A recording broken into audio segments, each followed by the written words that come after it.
Hello, my name is Marcus. I'm the compiler of a collection of therapy quotes entitled 1001 Windmills of the Mind, a collection of advanced self-help quotes taken from what's often called the psychodynamic or the psychoanalytic perspective, which long ago, as I understand it, was referred to by some as philosophical medicine or narrative medicine, for the love of narrative medicine. Once again, to borrow a line from the singer Steve Perry, who has a song entitled For the Love of Strange Medicine, off his second solo album, also by that title. And it is strange. It's constantly strange. Now these self-help quotes, they're considered quote-unquote analytic. That just simply means it's a quote that's designed to help you be more aware of yourself. The assumption being that a lot of our authentic self and our real self and our potential and the gifts we were given and who we'd be had we been loved, if everything went okay, if we were quote-unquote properly loved, if we had a secure attachment style, okay, that authentic self, that real self, that true self, that embodiment, that ontological self, the feeling self, that home within, all that kind of authenticness that we're given originally, but when the baby's traumatized, he freezes it up. Now it's repressed, denied, disavowed, disassociated. Okay, we're not connected to it anymore. So the image for this is one image for this is Snow White in a coma in a box far in the forest. So the forest just means like the jungle, like that, dark, dangerous things. Like, well, that's the primitive part of the brain, the earliest part of the brain. So the famous triune brain, the brain with three parts, the three-in-one brain. The first part of the brain is that limbic system that only cares about survival and reproduction. So it's kind of like a jungle kind of thing, just cares about survival. And that you can nickname, a lot of people like to nickname that part of the brain, you know, like those, you can name it after a creature that only cares about survival and reproduction. So usually it's the iguana, the reptile, or the snake, or the salamander, you know, a crocodile, alligator. Take your choice. Pick your favorite animal in that area, and you can name that part of the brain. It's just a nickname to refer to that part of the brain only cares about survival. So that the image is the forest, dark, unknown, dangerous, only cares about survival, like a jungle. So that song, by the way, where the lady was praising jungle love and all this, Steve Miller song, she was kind of missing the basic point of it all, because if she was glorifying one night stands and because she got a crate of papaya the next day. She can get 1,000 crates, she can get hundreds of crates of papaya. That's not love and feeling, that's just survival stuff. Survival and reproduction, that part of the brain. So it's a fun song, Jungle Love, by Steve Miller and all that, but we're mainly the second brain, the feeling brain, the affection, the warmth, the tenderness, the kindness, okay, the creative, warm, we're mainly that middle one, the feeling brain, the sense of self, the ontological self, the emotional body, the tenderness, affection. Okay, if there's a warmth and a kindness, like that's our natural kind of state. Now with trauma, that's all frozen. You go back to the primitive brain, the jungle love brain, right? So the three parts of the brain. The earliest one, okay, the iguana one, let's say, okay, its language is visceral and sensations. So from there you get to anxiety, the fear, the stress response, fight, freeze, or the psychosomatic symptoms are going to come from there. Your anxiety is going to come from there. Most of your anxiety comes from there. Your psychosomatic symptoms, if you got like a physical issue, that's coming from there as well. Okay, now millions of years have passed, and we grew the body, the mammal, the feelings, the warm blood, right? So we're mainly that one there, the middle one, and we refer to the feelings there as sort of like the proper primary basic feelings, headed up by joy and sadness in the Disney film Inside Out. Hold on a sec. Oh, jeez, my poor arm.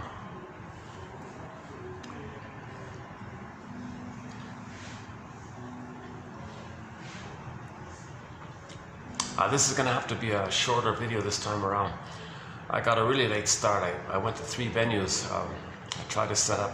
I think it's Friday. Things are suddenly so busy around here with all sorts of things, and I had to wait to get this spot. And, hopefully, so this will be a shorter one. But today's actually a bit of a lighter load, actually. So we'll be doing TQ 2886, only 4 quotes. So we usually post on average 10 quotes. This one will be just 4. So between 1 and 30 kind of thing. Or are they preparing for a party or something? A lot of events and things going on all the time. Luckily, I did have a string of good luck with venues. Today it's one of those unluckier days. I can hear it already. Now what is that? Hold on a second.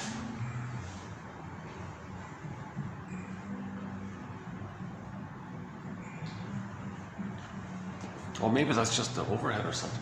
Okay.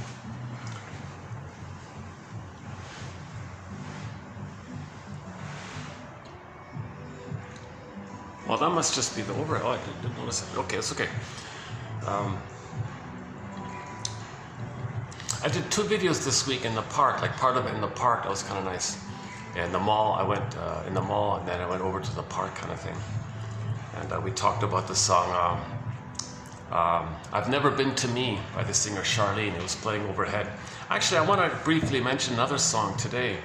I mentioned it earlier, but I was reminded of it this morning.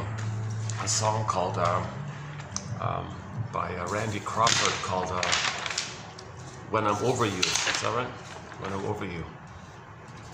So I did talk about it 3 years ago or something. So I thought I would just briefly comment on it as well, because I heard it this morning by chance. When I'm Over You. So yeah, it's a good song actually, yeah. Okay, so let's just back up a sec. So the famous triune brain. So we have, our brain has 3 parts. Our brain has 3 parts, 3 in 1 brain. That's a bonus, right? So buy 1, get 2. Okay, so our brain has 3 parts. So the earliest part of the brain, that's the visceral sensations.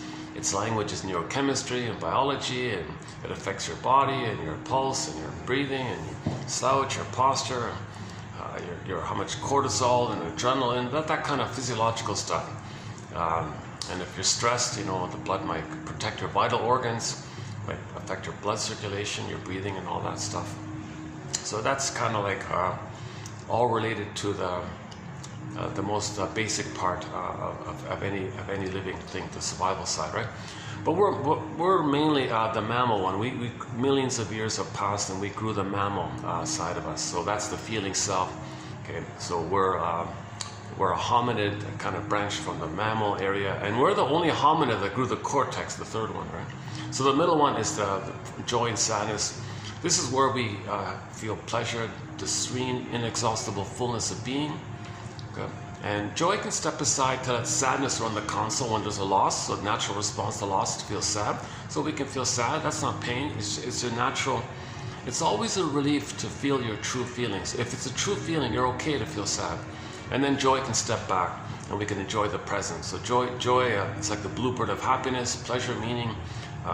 You know, and with joy, you express what's unique about you, and that's pleasure and meaning like that. The Great Spirit made everybody unique, and when you're aware of that, you express that. That's joy like that. And all the regular, quote-unquote, more human side of being human comes from this feeling self, ontological self. Gratitude is there. Okay, if there's a mistake, you feel empathy and you want to make amends and reparation like that. And we grow and learn and heal. The moral of the story, we get better. Creativity like that. People become elders late in life. In relationships, there's the person-to-person relating. So there's like that mutual person-to-person respect like that. Okay, and so on. There's so many traits about the feeling self, the quote-unquote more regular, more human side of being human. And joy runs the console, the serene, inexhaustible fullness of being. It's your embodiment, your home within, your sense of self. And we're meant to come from this kind of place. We're meant to feel this embodiment. We're meant to feel this hum. The Velveteen Rabbit says, isn't there simple? The Velveteen Rabbit, the stuffed rabbit, kept saying, geez, I want to be a real rabbit. What's it like to be real, you guys? Is it some kind of hum or buzz, or what is it? Someone tell me, what does it mean to feel real? I don't really feel really real and alive like that. That's a symptom of trauma if we feel like the Velveteen Rabbit, like just stuff like that or numb like that. Okay, and then the 3rd part of the brain we grew about 100,000 years ago, or whatever it is, the cortex, the thinking cap. which makes us conscious of everything. And in normal, and you got the 3 parts. It's meant to be like a natural relationship like that. But mainly your consciousness, your cortex, okay, lets you be aware of your uniqueness from your beingness, which you express. And there's a path with heart, meaning, pleasure, joy, creativity, and you're enjoying the present. Now, what happens with the poor baby if he doesn't get his needs met? He wants to protect his soul, his beingness, the middle one, the feeling self. The third one's like the thinking cap, right? That's going to be there no matter what. And then the survival brain's going to be there no matter what. It's the main one, the middle one, the feeling brain. So that's the soul, basically. So when the child's hurt, okay, he thinks mother's dangerous, mother's not meeting the baby's needs. Remember, if the baby's needs don't get met, he thinks he's a goner. He's terrified. What's he going to do? Well, he wants to protect his soul. So his emotional body, his beingness is at home within, all gets frozen, flash frozen, exiles it. He wants to protect it, exiles. That's Snow White in the coffin in the unconscious, or Rapunzel in the tower, or Iron John in the forest. Okay. This motif can take thousands of variations like that. In a myth or fairy tale, if there's a character that's a personification of a person's beingness, and that beingness is exiled, wounded, it can turn to a statue, it can become frozen, it can petrified, it can be stuffed, it can morph. Sometimes the psyche wants to hide the soul, really hide it, to really protect it, really gonna hide it. So the soul, the imagery in the primary imitation, Alice in Wonderland, can flip, so now it can turn to an animal, it can run away, to hide, to disguise, to protect it. Now you got like a wolf running, or any kind of animal, or a bird, or any kind of, there's so many variations to talk about this. And then the wounded soul can go up a tunnel, down a cavern where the light is never shown, across the 10th mountain, across the 16th and a quarter ocean, like just go I know not whither and bring back I know not what, says one fairy tale. So that means our beingness is detached, is far away from us, like an Odyssey. Ithaca is far away. Okay. So Ithaca is like the person's home. We mean inner home. In the Odyssey, Ithaca means the person's embodiment, his home. Like we all live in a, Robert Bly describes it as a psychic house, a soul castle called Ithaca in the Odyssey. And he was far away from his home. So he was trying to always find his home. Home is not like an outer physical place. He was looking for that inner home, his embodiment, his beingness like that. And then Penelope would be the beingness part. So it's like 2 parts like that. I feel, therefore I am. You got your amness, okay, your inner home, then the feelings, the Penelope or the golden ball, the vibrancy, the positive feeling, joy and sadness, kind of animate like that. So it's usually the golden ball, because the golden ball shines and radiates, kind of like the sun radiates, the warmth radiance. So our feelings, kind of this warmth, this hum, this warmth radiance comes. That's the metaphor, the golden ball. So in the myth or fairy tale, if the golden ball goes down the well, it implies that the beingness is frozen or absent. Or if they describe the beingness part as being pulled down into the underworld, like Miss Core on the field, she gets pulled down, it also implies the golden ball's down the well. I feel, therefore I am. There's like 2 parts like that. You got your beingness and the feelings by it. Okay, so that's the whole issue here. The child exiles, hides, or in one dramatic case, if the baby feels very shamed by the mother, okay, if the baby's needs doesn't get met, he feels rejected. The emotion linked to rejection is shame. So that's a burning, biting feeling. Okay, the metaphor is hell. Hell is a metaphor for the emotion of shame. So if the baby feels shamed like that, burning waves of rage, shame, rage. So sometimes some fairy tales describe the soul became ashes. The soul's still there. It's just in ashes. But you know, when you forgive the mother, there's a spontaneous healing. The red bird rises, the phoenix rises, the firebird rises. So we can heal. So I know, again, this motif can take a variety of forms. Actually, Rapunzel seems to be a kind of like a milder trauma, because she's sort of intact, right? You got the lady princess there, locked in the tower with the golden hair. So it's kind of together. You got the beingness, the Rapunzel, the golden hair, like the golden ball. It's kind of together like that, right? But in Snow White, you only see the beingness. You know, where's the golden ball part, right? Or and plus, think about the image of Snow White. The beingness. Okay, so in a myth or fairy tale, every character in the myth or fairy tale is a personification or symbol or image or metaphor. Remember, symbols, these symbols and pictures, they're not real, but they point to something invisible that's real. So you create like a picture like that to point to something invisible that's real. So Snow White is a picture of our beingness. So look at that picture. Your beingness is in a coma, in a box, and there's a wall there, like a glass wall there. So your beingness doesn't feel up into you. You don't feel your beingness because the wall is there. That means there's this split, like it's exiled like that. That's a sign of trauma like that, when the person's afraid to have his feelings, have his beingness. Okay, one term for this is athimoalexia, no feelings for your words anymore. That's a sign of trauma to not have our feelings. Now, we have sensations. We have the quote-unquote affect. We have sensations from the visceral brain. Okay, we have the fear and the anger and the shame and anxiety and disgust and mostly like that kind of stuff. This more primitive stuff related to survival issues, not related to like love and play and trust and warmth and affection like that, and intimacy with relationships. No, it's jungle love. It's not human to human love. It's animal, that kind of thing. It might sound glamorous or it might sound fun or something, but it's mainly a symptom of trauma if there's sexuality without love like that, if there's a split like that, if your feelings and affection is frozen and you go back to the sort of jungle love,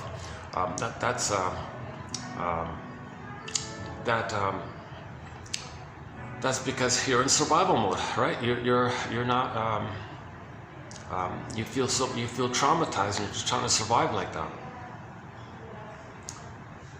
I'm hoping in the future we'll develop a thread in that kind of area. It's not really a thread here yet.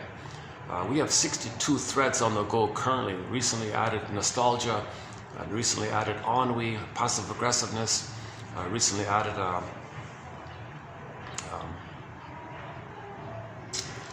grief, and then we got all the defense mechanisms, all the personality patterns, all the major ones, identification with the aggressor, issue of symbiosis. A psychologically minded TV show and film quotes is a fun thread. The self-help thread is fun. We got like repetition compulsion is a major thread. Transfers is also a major thread. Complicated grief, of course, is a thread, and so on. We got 62 threads on the go. So I'm hoping maybe in the future we'll try to enter this thread about how sexuality without love is a defense against the pain of losing your affection. So to maintain you being unaware of the pain of losing your beingness, a person may engage in a sexualization defense. So that means that's like the Peter Pan syndrome and the womanizer and the Don Juan and the Peer Gynt and the Donna Juana. And yesterday we talked about the she-wolf, the female wolf, that kind of stuff, right? I'm not trying to be insulting. That was a phrase back in the 40s. The Donna Juana for the man, the Don Juan for the man is something, the Donna Juana for the woman. But sometimes they would describe the Don Juan as a kind of a wolf, the womanizer, right? So what's the female wolf? They called it the she. So we had a quote recently about that. So I found it a little funny.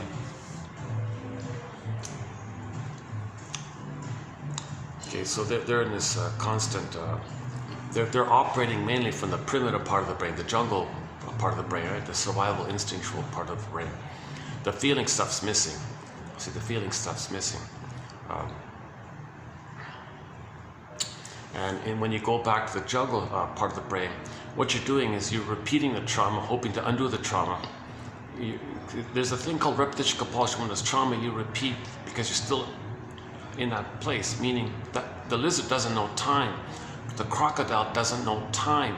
So when the baby's traumatized and there's a memory there, all your energy, all your life force, all your prana, all your eros, like all this life force like that, it's siphoned into that.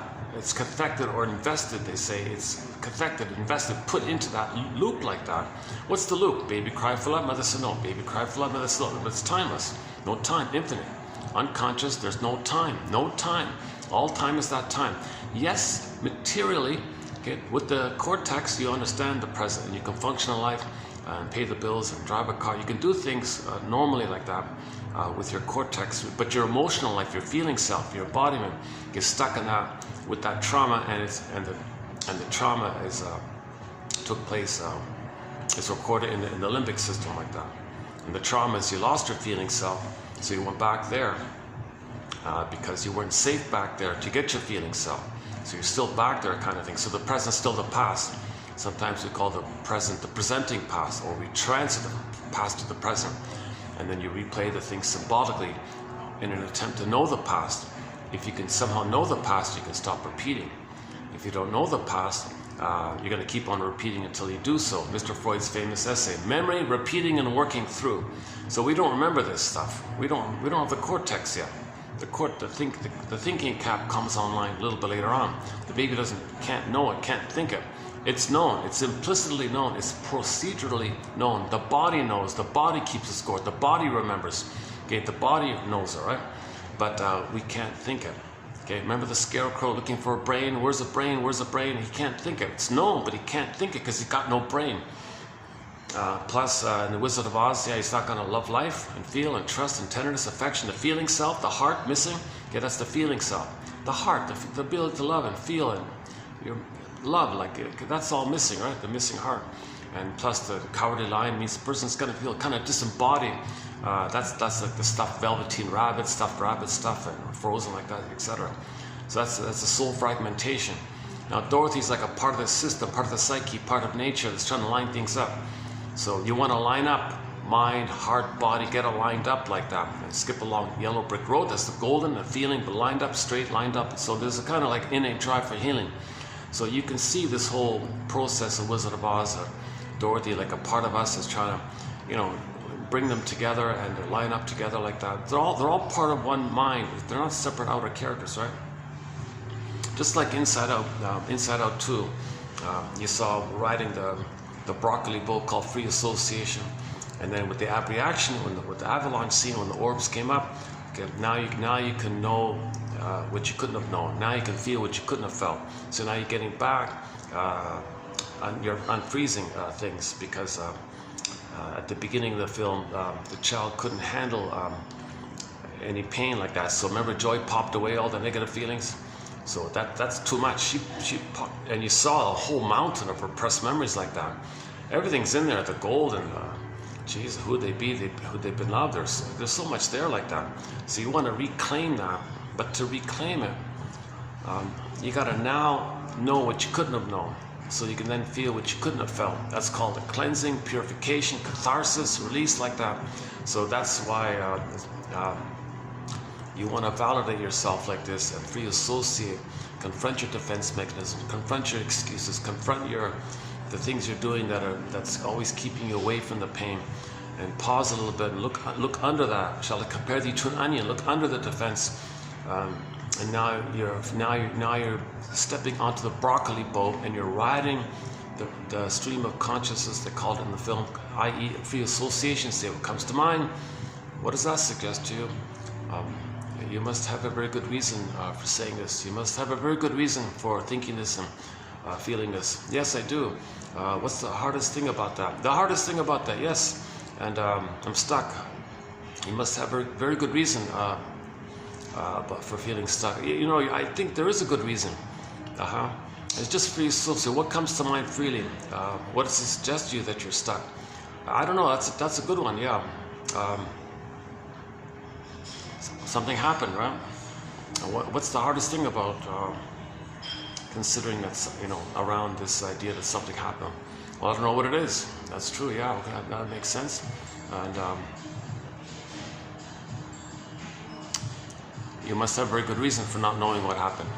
I think so, you're right. I think you're right. And then you might start tearing up. Like, so you kind of free associate.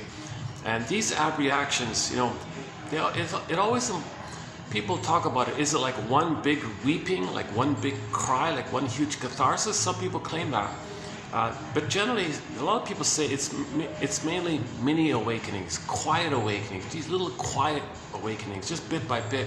You're reclaiming. So when Rapunzel pulls the rampion, reintegrates, reaccepts. Okay, so in the Rapunzel story, you got like the witch's garden, you got the house, the wall there, that's the unconscious. Witch's garden is the unconscious, but the rampions are there. That's aspects about yourself that's buried, repressed, unknown, denied, dark in the soil, shadow. In a lantern, pull it up, pull it over the fence, reintegrate, reclaim, get it back. So we had so much of ourselves, we lost it, want to get it back.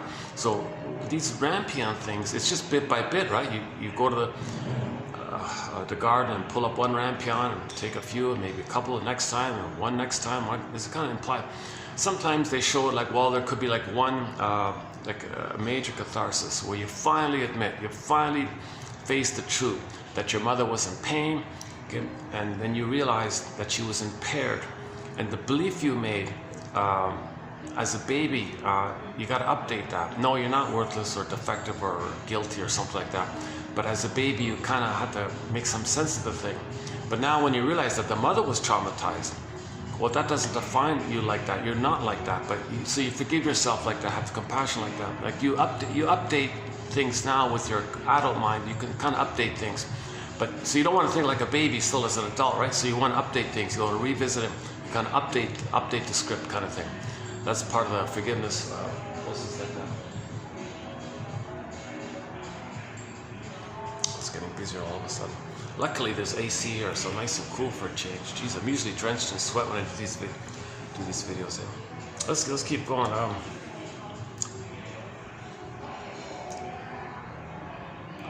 I think what I'll do is maybe this time around, I won't try to cover the usual introduction I try to give.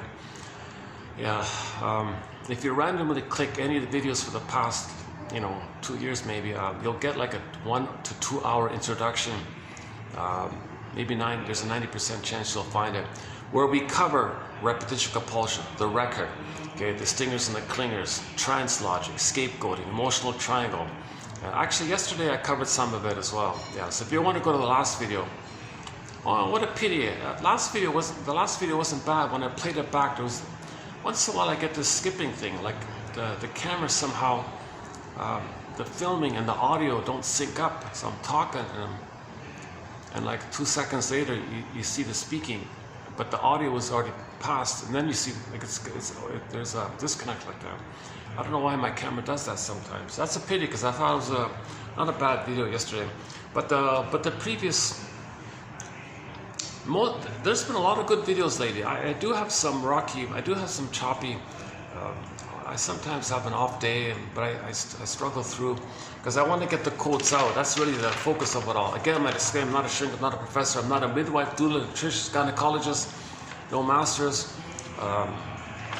I only have a BA, keep that in mind. I'm the compiler. I'm simply the compiler of the quotes. So finding these quotes, they're clear, they're informative, with the odds being the 1 out of 10 can help anybody in the second half of life. Again, this is for people at midlife, basically. That point when they want to begin this effort to reclaim and get back their beingness, get back their feelings. But how do you get back your feelings? Look at the Inside Out 2 film. Okay, so when joy popped away the negative feelings, that's called splitting. Baby splits things, either or. Baby can't handle confusion. Baby can't handle ambivalence. Baby can't forgive his mother, understand the mother. It's got to be heaven or hell for the baby. He can't do it in confusion. The mother's hurting him, that's hell. No, that's a monster. No, I can't accept that. It's too much for the baby. So he might hallucinate a goddess or something, and he's special like that. He's finding some way to survive, so he might do these kind of tricks. That's a very common one called the splitting mechanism. Psychic splitting. That's the baby engages in defense mechanisms. Right? Mother hurts him. He's got to go to the mother for soothing, but she's the one that hurts him. Like, well, how does the baby deal with this traumatic attachment? So he splits things. Well, all this pain like that, mother's a monster. He sees her as a monster now. Mother's not a monster, but he creates an image by his feelings towards the mother. The baby felt rage. The baby was in an oral phase. So he creates this devouring monster that wants to gobble him up. But that's just a picture of how he felt. That's code for how he felt. And you think that's his mother, his own feelings like that? So it's a little confused like that. So the baby's trying to find some way to survive when the mother's hurting him.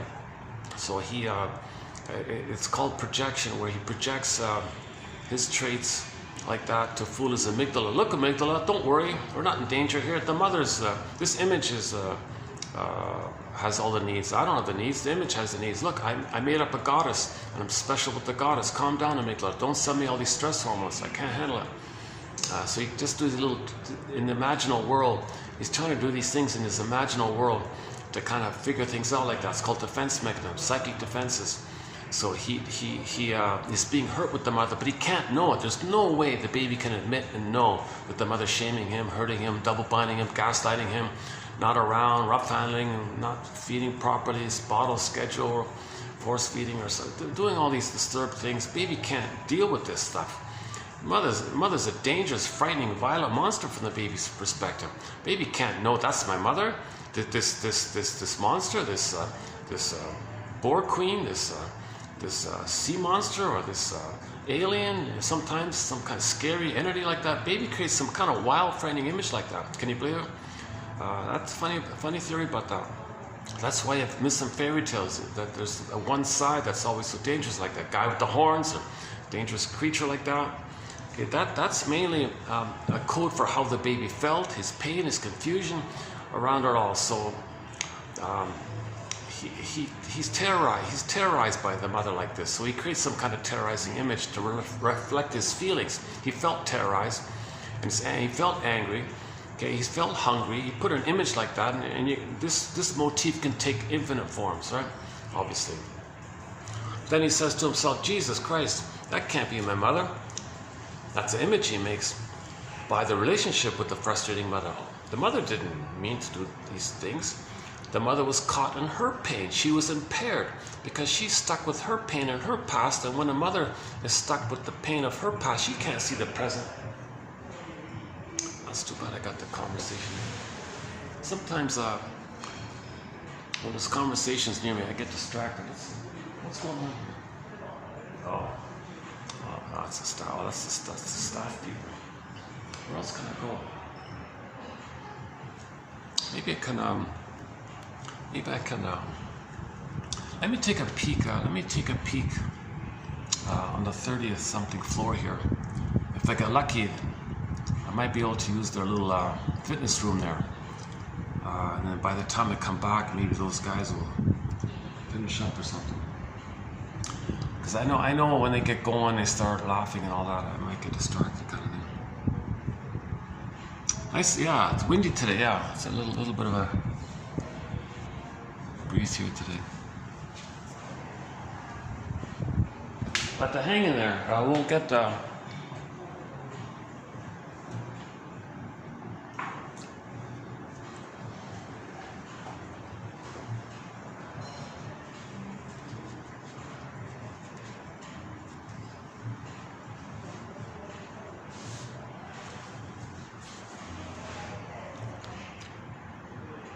Let's give it another try here.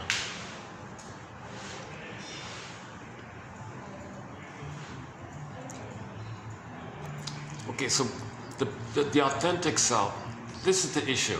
It's called attachment trauma, relational trauma, interpersonal trauma, where the child, his beingness couldn't develop up into him. That's called arrested development, stunted development, developmental arrest.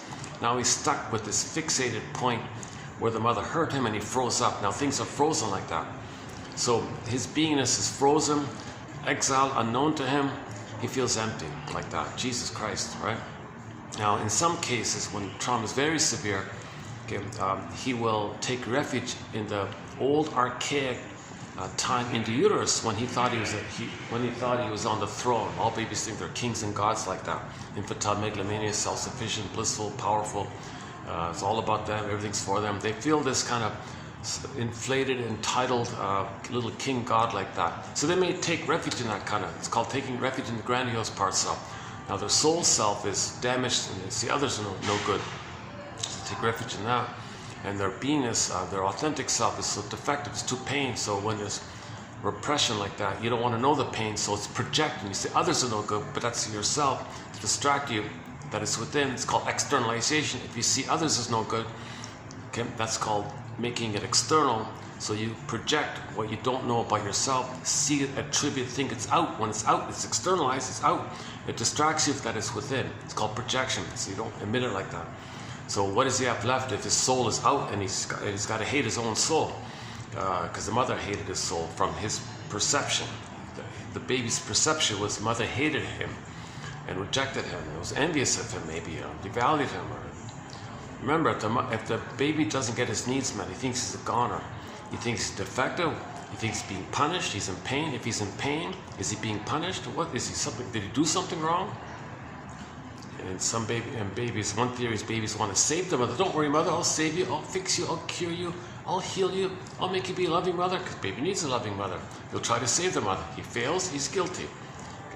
he's not born like that. He's just trying to make sense of the situation of being born to an impaired mother, to a mother who has too much pain in her past. She's impaired like that. She can't love in the present. She's stuck in her past, and her present is just a new edition of her past. So she pulls her child into her past drama, where she shames her own baby because she had been shamed, and that mother identified with the aggressor.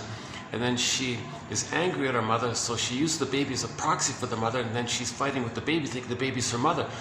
This is wild stuff, right? That's why it's called strange. For the love of strange medicine.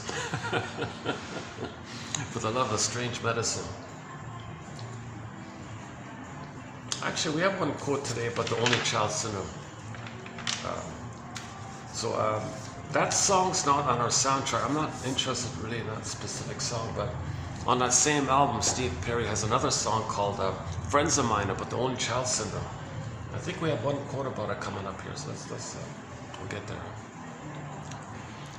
So although I won't do a full overview of the basic points, so let's just get something, let's just get one basic thing here. Okay, so the child's authentic self is frozen. Okay, it's going to be exiled, and he'll take refuge in the old belief that he's a king or god like that. Now, meanwhile, what about his attachment needs? What about the issue that all babies must have a mother? Well, he creates. Where's his mother? There's no loving mother, but he has his emotional reactions to the interaction with the misattuned mother. Now he's dealing with this imago, this kind of dangerous kind of thing like that, and this image is greedy.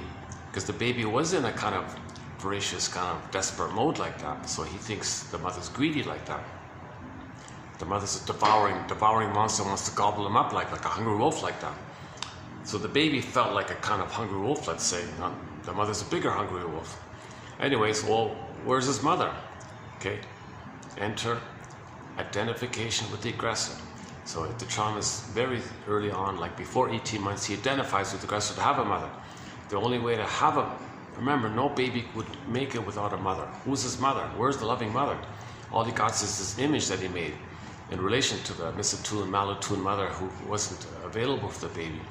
Yes, she kept him physically alive, but we're talking this emotional area. So baby doesn't just need food, obviously. He needs to be seen and safe and attuned and soothed and comforted and welcomed and accepted and recognized and seen and delighted and welcomed. And his identity is accepted, his feelings are accepted, his needs are accepted, his beingness is accepted. He needs that kind of inner life acceptance, right? We're talking about that stuff, right? So the mother can keep the baby physically alive, but we're talking about this emotional life, this inner life. We don't want the baby to have what Karen Horney refers to as a paucity of inner experience. They'll be too externalized like that.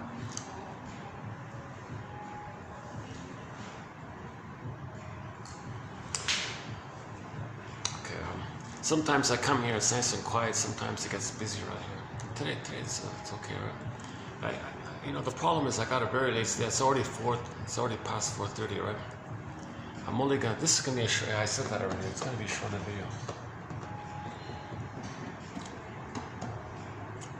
video. Try the video. If you don't mind the choppy overlay between the speaking and the audio. That yesterday was okay. And the one before was okay, and the one before also was okay. We've done some, I feel like there's been some good, strong videos lately. I'm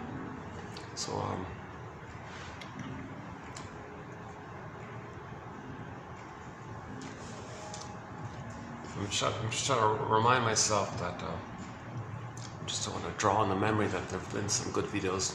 Today might not be the best, one of the better ones, I guess.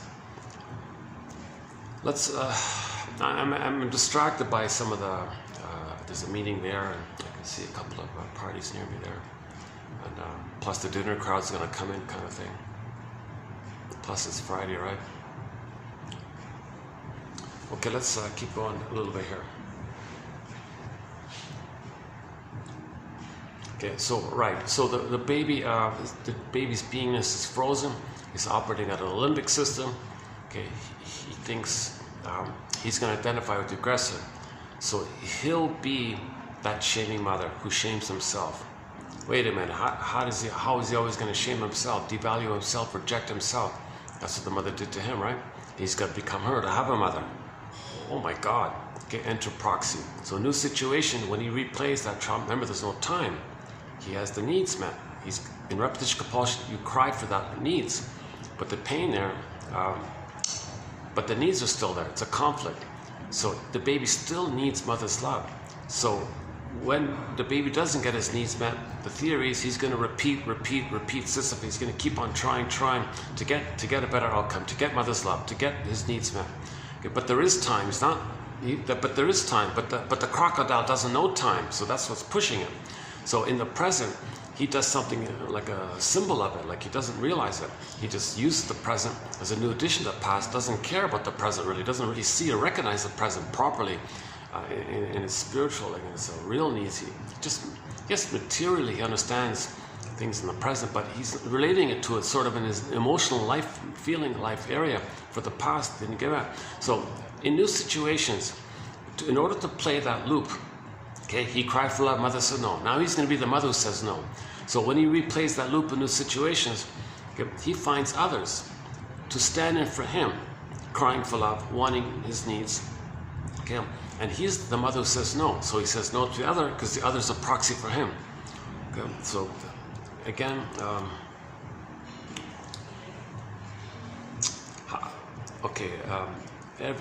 imagine a 45 record with one song on it called The Cry for Love. In every new situation, he plays that record, that one song. The song is The Cry for Love. But in the case of trauma before 18 months, he can't play himself because he's the mother who shames himself. So at first, he's got to cry for love. But wait a minute, it's too painful to cry for love because he's the mother who says no to himself. But he's got to cry for love. But he's the mother who says no to him, but he's got to cry for love. So how does that work? It's just so chaotic and painful like this. So to disperse the pain somehow, okay, to manage the pain somehow, he's got to find a scapegoat. He's got to find a proxy. He's got to find someone else to stand in for him.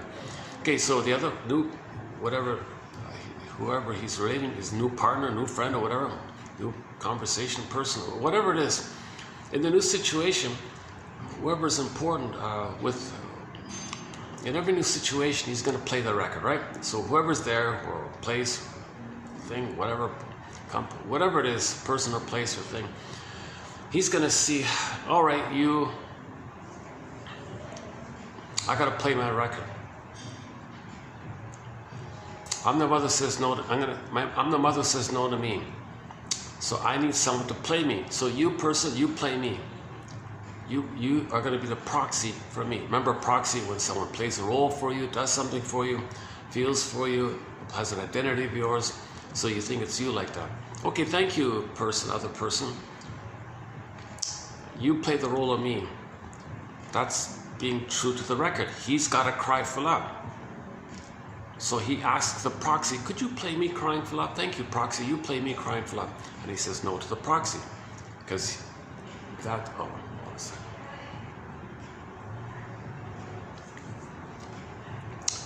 I always get distracted. There's some kind of horror film out now. I don't talk about it. There's some kind of scary, really gruesome, violent horror film.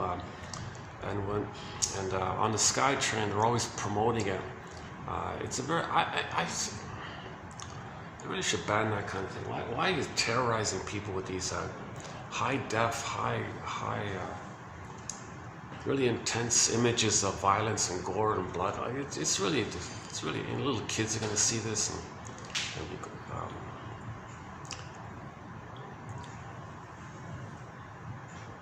See, people behind it, when they scare others, they put you in a childlike place and they think they're the authority or something because the baby was terrorized.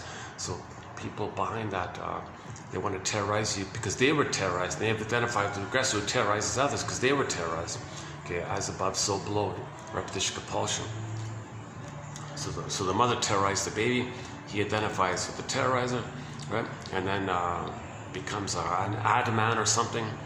And then terrorizes the public because the public can be them and they're the aggressor, and he's just repeating the thing. Now the person doing this is meant to know that the way he's treating others is for him to know that that's how his mother had treated him. Okay, we do things to know the inner condition. The outer behavior is a reflection of the memory. So we repeat somehow to know what happened in the past. So the ad people who are scaring the public, the people, you know, planning and doing writing, thinking like, how can I scare the people, or so, what kind of terrorizing horror images? That they're saying that they were terrorized. They want others to feel scared because they felt scared, and they identify with the mother who scared them. Now they're going to be the mother who scares them. It's called identification with the aggressor. Paging sender frenzy. Paging sender frenzy. Hello, sender frenzy. So he's an expert in this area. He coined the phrase identification with the aggressor. Burglar, kind of his spin on it is called negative magic gesture. Yeah, so let's go back to the record. In a new situation, okay, when a person's traumatized before 18 months, they ask the proxy to play them and scare them because they were because they were scared. They're the mother who does the shaming and the scaring. So they want to see it externalized to not feel the pain of it. Now, the complicated thing about identification with the aggressor is that in truth, in reality, they are angry at the mother. How's that going to work? If they are the mother who shames themselves, okay, so they shame the proxy who plays them, then wait a minute, they cry for love, but they're also angry at being shamed. Okay, proxy, you play my mother, I'll play back to me now, and I'll be angry at you. The poor proxy person, innocent person in this situation is saying, yikes, geez, what's going on here? I'm neither you in the nursery nor your mother in the nursery. You're kind of acting like some kind of drama was going on in your nursery here. You're trying to create this kind of thing. Okay, why are you thinking so badly about me? So that person doing that is meant to know that he thought his mother thought badly about him, and the baby thinks that when he doesn't get his needs met. Okay, now that's part of it, right? Now, how does he express his anger at the mother? Well, transfer the mother in the past, see the person in the present as the mother in the past, and continue your battle with the mother. This unresolved, unfinished business with the mother. Just distort the present, okay, to play the past. You're still playing remember, the crocodile doesn't know time. So you're always in this relentless battle with the mother. Come on, mother, I need your love. I need your, I don't just need powder stuff to survive. I need a proper interaction with you. Human connections lead to neural connections.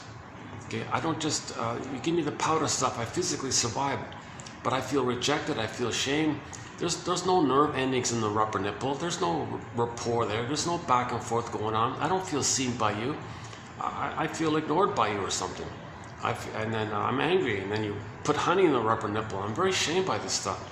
So the baby needs like a rhythm of safety. He needs mother's recognition, mother's attunement, mother's response, mother's understanding, mother's comfort, mother's presence. Okay. If the mother sees the baby, he remembers that he can see himself, recognize himself, validate himself. If the mother understands him, he can understand himself like that. If the mother soothes him, he can soothe himself like that. He wires him and makes it a part of his mind, part of his system, part of his psyche, part of his endopsychic structure, part of his schema, part of his map. He bases it by the interaction with the mother. Human connections lead to neural connections. Human connections lead to neural connections. Baby needs a positive human connection to lay down a positive mind, you know, a normal mind memory.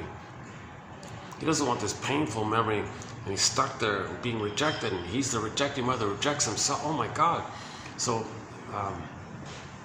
then when there's trauma, we repeat, hoping to undo it and get a better outcome. So he'll cry for love again. No, wait a minute, I can't cry for love anymore. Proxy, you cry for love, I'll shame you. What a twisted thing. Okay? So now, on the other hand, we say that when we do these things, okay, we observe it so we can learn and know our story, so we can remember and stop repeating. Okay? The child's traumatized, he doesn't know it. So later, when you try to know it, it's called a belated understanding. You now try to understand what you couldn't have understood back then, so that then you can then feel what you couldn't have felt back then. That's the abreaction. That's the scene in Inside Out 2 with the orbs coming up. Okay, that's the weeping. That's the cleansing, the purification, like that. And then you're good, right? Then you got back your feelings. That's the Firebird, the feelings. You got your beingness back. Snow White comes back. Rapunzel comes back. The golden ball comes back. You got your beingness kind of thing. It could be bit by bit, or it could be a major one. It could be several smaller ones, whatever. So when we repeat, we're meant to make the inference that it's a communication. Why am I doing this? What's going on here? Oh, is this some kind of message from my limbic system, from my unconscious self, from my secret self, from my second self, my shadow soul? Okay, so it's kind of like the unconscious self. It's kind of like the unconscious self communicating to the conscious self. So the unconscious self says to the conscious self, hey you, please make the inference. Who are you? Well, I'm your unconscious self. Okay, I'm in your brain called the non-reporting brain who makes inferences, and I'm also known as the inferring mind. I'm the inferring mind. I'm the mind. Okay, I'm like a puppet master to make you do things, and I want you to make the inference. That's why my way to communicate to you. I remember it, but it's all body stuff. I don't have language. You got to put language to it. Okay, you got to make conscious of it. So I want you to make conscious what's unconscious. That's what it's all about. That's still what it's all about, to make conscious what was unconscious, like that. Or it was ego shall be. Ego is the conscious. It is all the energy and pain in the past. Okay, let's clarify a sec here. So this coffee, the reason I'm talking kind of animated, I'm a little distracted by the environment, but the coffee, I'm not really a coffee drinker, but Jesus, one coffee I buy gets me a little going for about an hour. So in an hour, you're going to see me kind of sluggish a bit. Coffee's not good for me. Actually, at the other venue, I set up at the other venue, I ordered a coffee, and then there's all these people came in. Oh, jeez, bad luck. A group just came in. The desperate housewives came in. Those cackling desperate housewives. Oh boy, I can't do this. They just arrived after I bought the coffee, so I drank the coffee and came here. So I got 2 coffees in me now. That's why I'm talking so excitedly. I just noticed they have a new little deco here, like a little gong or something. Take a peek at it. There's a new cute little thing here. What is this? Let's see. Is this like a? Oh, it really is a gong. Oh, look at that. All right. Oh, they even have like a little handle thing here. Oh, I see. Oh, wow. All right.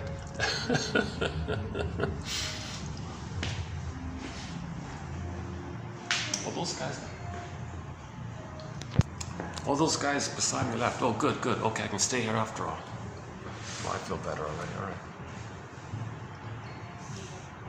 I gotta get along with us, like the management people. I gotta stay on good terms.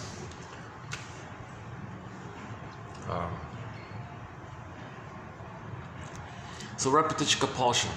Every neurotic is a music enthusiast, but he only has one record. He carries it with him everywhere he goes. Every time he sees a turntable with never-ending fiery ardor, Burglar says, his metaphor here, he runs to the turntable and spins off that 45. Meaning in every new situation, new place, new job, new this, new that, goes there, goes here, goes everywhere he goes, every new thing, he plays that old 45, that old thing in the past. He just recreates that tune that's on the record, the cry for love. Okay.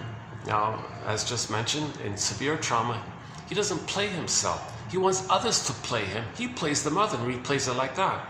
Then he flips it. Then he plays himself and expresses anger at the one he just shamed.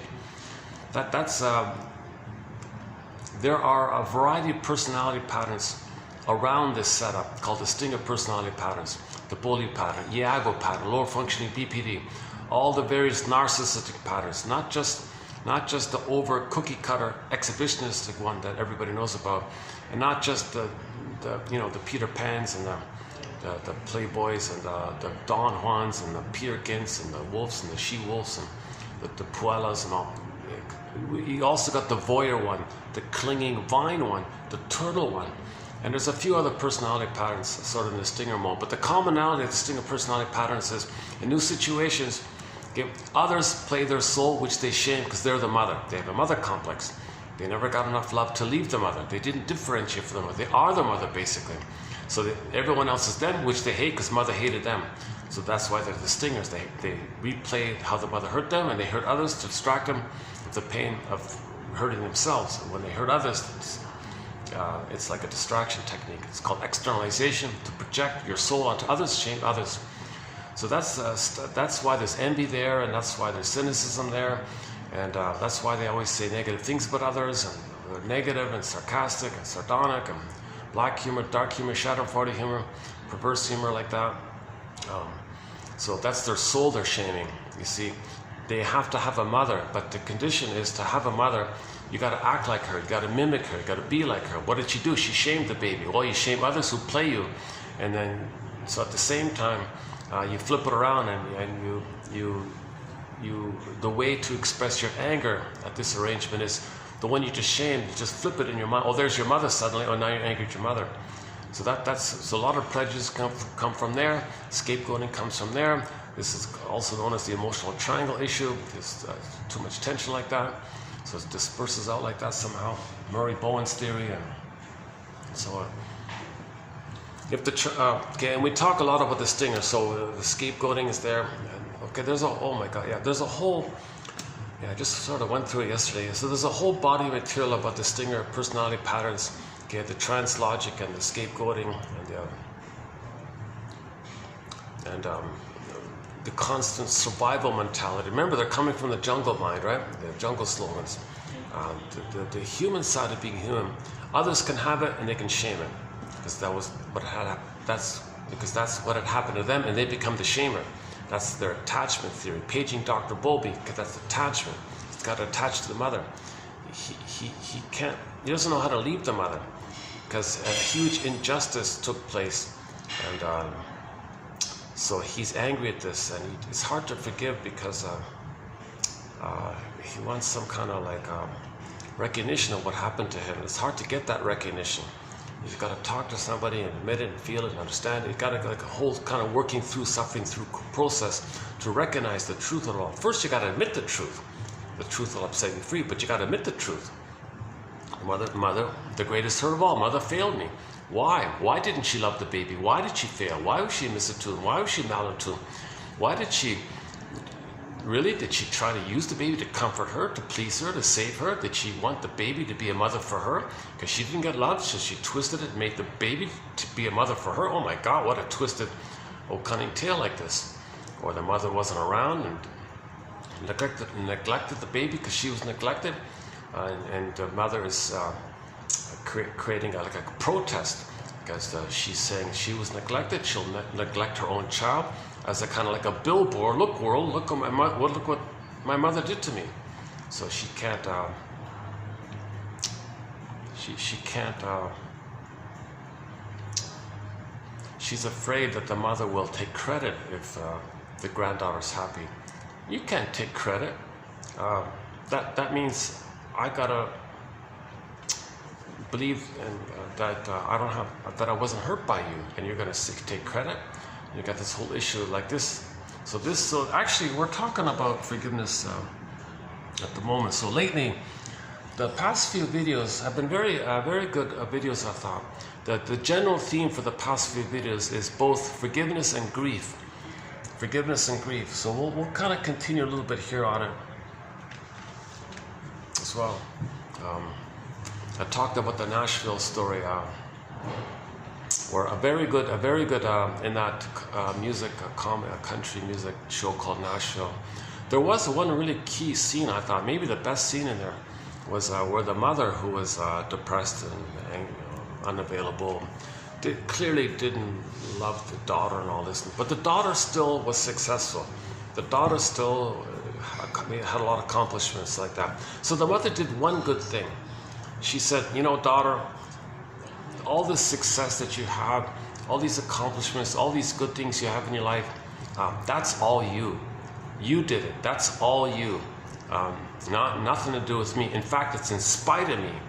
You did it. That's all you. You really did that. You really did that. That was very good, because a lot of people don't want to be successful because they're afraid their parents will take credit. So she at least showed that she wasn't going to take credit, because if the parents are going to take credit for the daughter's success, okay, that's kind of like the daughter's got to accept and deny and betray the pain that the mother hurt them. The The mother says, see how good I am? See how my daughter says, see how good I am? No, that's not true. You weren't good. You hurt me. But despite the fact that the mother hurt us, she still was successful. So it's like a double insult if she's going to take credit of the daughter's efforts to get, you see, it's a twisted thing like that. So some people don't want to be happy and successful because it's kind of like letting the criminals off the hook kind of thing, or condoning their behavior and betraying how you feel by that. There's the complication of the grief process, right?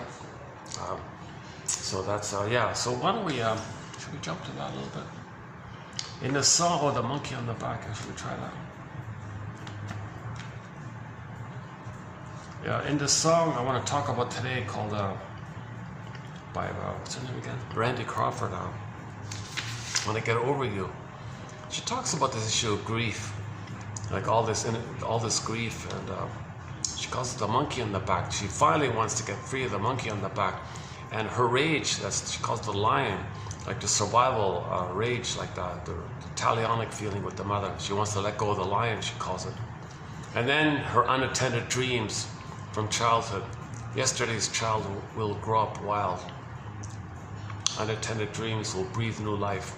Yesterday's child, the inner child, will grow up free and develop. Once I let go of this, once I free the monkey and free the lions. That's like animal stuff, right? Monkey, lions, right? But the monkey means like the grief, you know, monkeys grab you and they don't want to let go. That's like the grief, like that. That's like the clinging mother. Come on, baby, take care of me. Mother, don't be so clinging. And that's why that Freebird song is so powerful. I want to be free. I want to be free. You know, from the clinging, demanding mother, like that, which can lead to that. But inwardly, psychologically, it feels like the albatross would carry around you, similar to the albatross carrying around you. So go to Route 66, $25.99, but the albatross, the third one down, I think. Yeah, the third one, albatross. Some of the best quotes in our collection come from that classic TV show called Route 66. We have them here in our collection, $25.99. Nowhere else will you find Route 66 quotes like these ones here. And likewise, for a lot of other shows, Harry's Law, we talked about yesterday, Harry's Law, Judd to the Defense, the Drop That Diva show, and like loose quotes from a variety of TV shows, including Happy Days, and The Many Loves of Dobie Gillis was in there. Jesus, you know, like Barney, there's one from WKRP in Cincinnati, one from the Barney Miller show. Like we have like one or two from a variety of shows. If I come across a psychologically minded TV show quote or film quotes, yeah, like Spellbound, Now Voyager, Lady in the Dark, That Uncertain Feeling, and other films, we'll include those quotes in our collection. So we have a really fun set of quotes called Psychologically Minded TV Show and Film Quotes. Really, really fun one. Some of the best in that batch are from Route 66, which in of themselves are some of the best quotes in the whole thing here. Got 10,000 quotes here like that. So I highly recommend visiting Route $25.99. There's one in there about the albatross. So in the song here by Randy Crawford, she calls the albatross the monkey. Similar idea, something that's hanging on you like that. Oh, let's finish up the song here. Okay. I was just rushing out the door. I didn't write down the lyrics to the whole song. I can't even play it. I remember I tried to play it 3 years ago. It got blocked. I had to edit it out. It's a copyrighted thing, so I can't even play it. But it's called When I'm Over You by Randy Crawford. 2000, the year 2000, I think, 24 years ago or something. So I just took out the main line here. So unattended dreams will breathe life. Unattended dreams will breathe life. Yesterday's child will grow up free now, because I'm setting free the monkey, and I'm setting free the lions too, and there will be a moral to the story. So how do we do it? How do we let go of this this anger towards the mother? How do we let go of this complicated grief, this inability to grieve, this inability to mourn, this monkey, this albatross? How do we carry this stuff? How do we let go of this stuff? Well, the psychic structure, first of all, the psychic structure needed to mourn, to admit a loss, is you got to have sadness at the console. Okay. But sadness comes from the authentic self. I feel, therefore I am. So you got to get the amness there. Well, how do you get the amness? Remember, Snow White's, your beingness, your amness is in the coffin like that. Okay, so you got to identify the trauma. You got to name the trauma. You got to name the trauma. Why did she do what she did? You got to name the trauma. The truth will set you free. If you can do that, you can mourn, get the feelings. Then you get your identity. While you're crying, you're getting your beings at the same time. It's kind of linked like that. I feel, therefore I am. It's kind of linked like that. So that's that part of it like that. So the trauma is that the baby was one with the mother, and the baby didn't get enough love to feel safe enough to hatch out and have differentiate from the mother. They became the mother instead. What a complicated, twisted thing.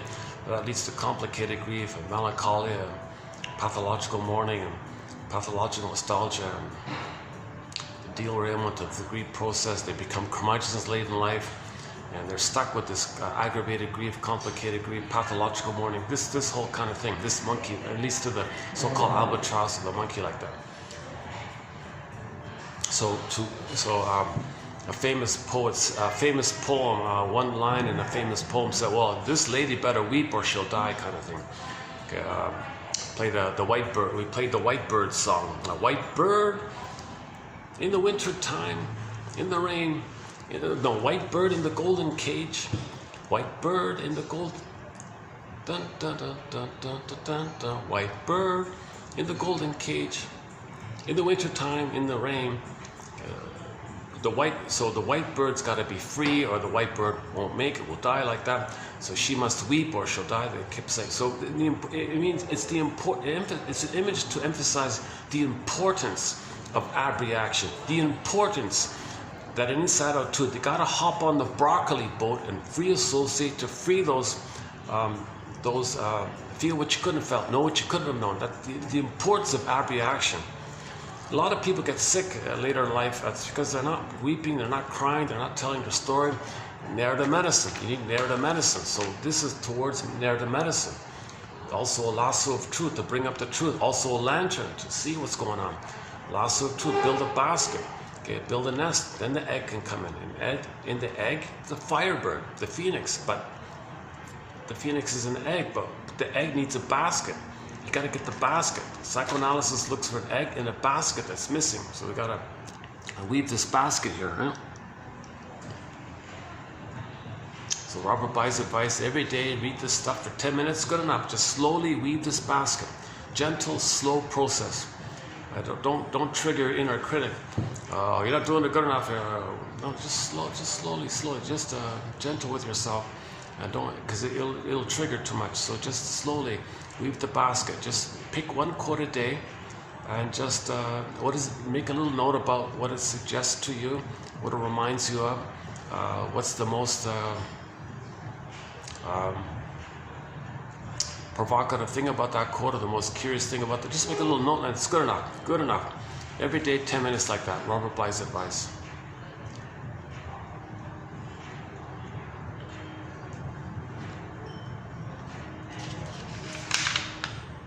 It's a very good song. I don't know. I never really knew of Randy Carpenter. I never really knew of her before. But it's off her album. It's a 2000 album. It's like she's like leaning on an angle like that, and they'll play to it. Is it play to it or something? I forgot the title of the album, but you'll easily find it. It's got millions of views on YouTube. Millions, well, 2, 3 million, whatever. Millions of views on YouTube. Called "When I'm Over You." When I'm Over You. Now, okay, she's talking about the breakup of a relationship. Okay, she's sad about the loss. The guy dumped her or something. Okay, when I'm over you, I'll go back to myself. Everything will be okay. When I'm over you, I'll be free again. I'll dance again. I'll love again. When I'm over you, these good things will happen. Okay, kind of thing. But I want to borrow that. I want to borrow that as unresolved grief with the mother like that. Okay, so the person didn't get the mother's love. That's a huge grief. That's the bigger grief. That's the real monkey or albatross like that, right? That's the deeper stuff. So when we forgive our parents, then we can breathe new life into our unattended dreams. and yesterday's child will grow up wild. And there will be a moral to the story. A moral to the story. The moral of the story, back to Harry's Law, she said in episode 1, season 1, the opening line was, they say that the moral of the story is at the end. Oh no, she said. It's at the beginning. You only get it at the end. It was there all along, right?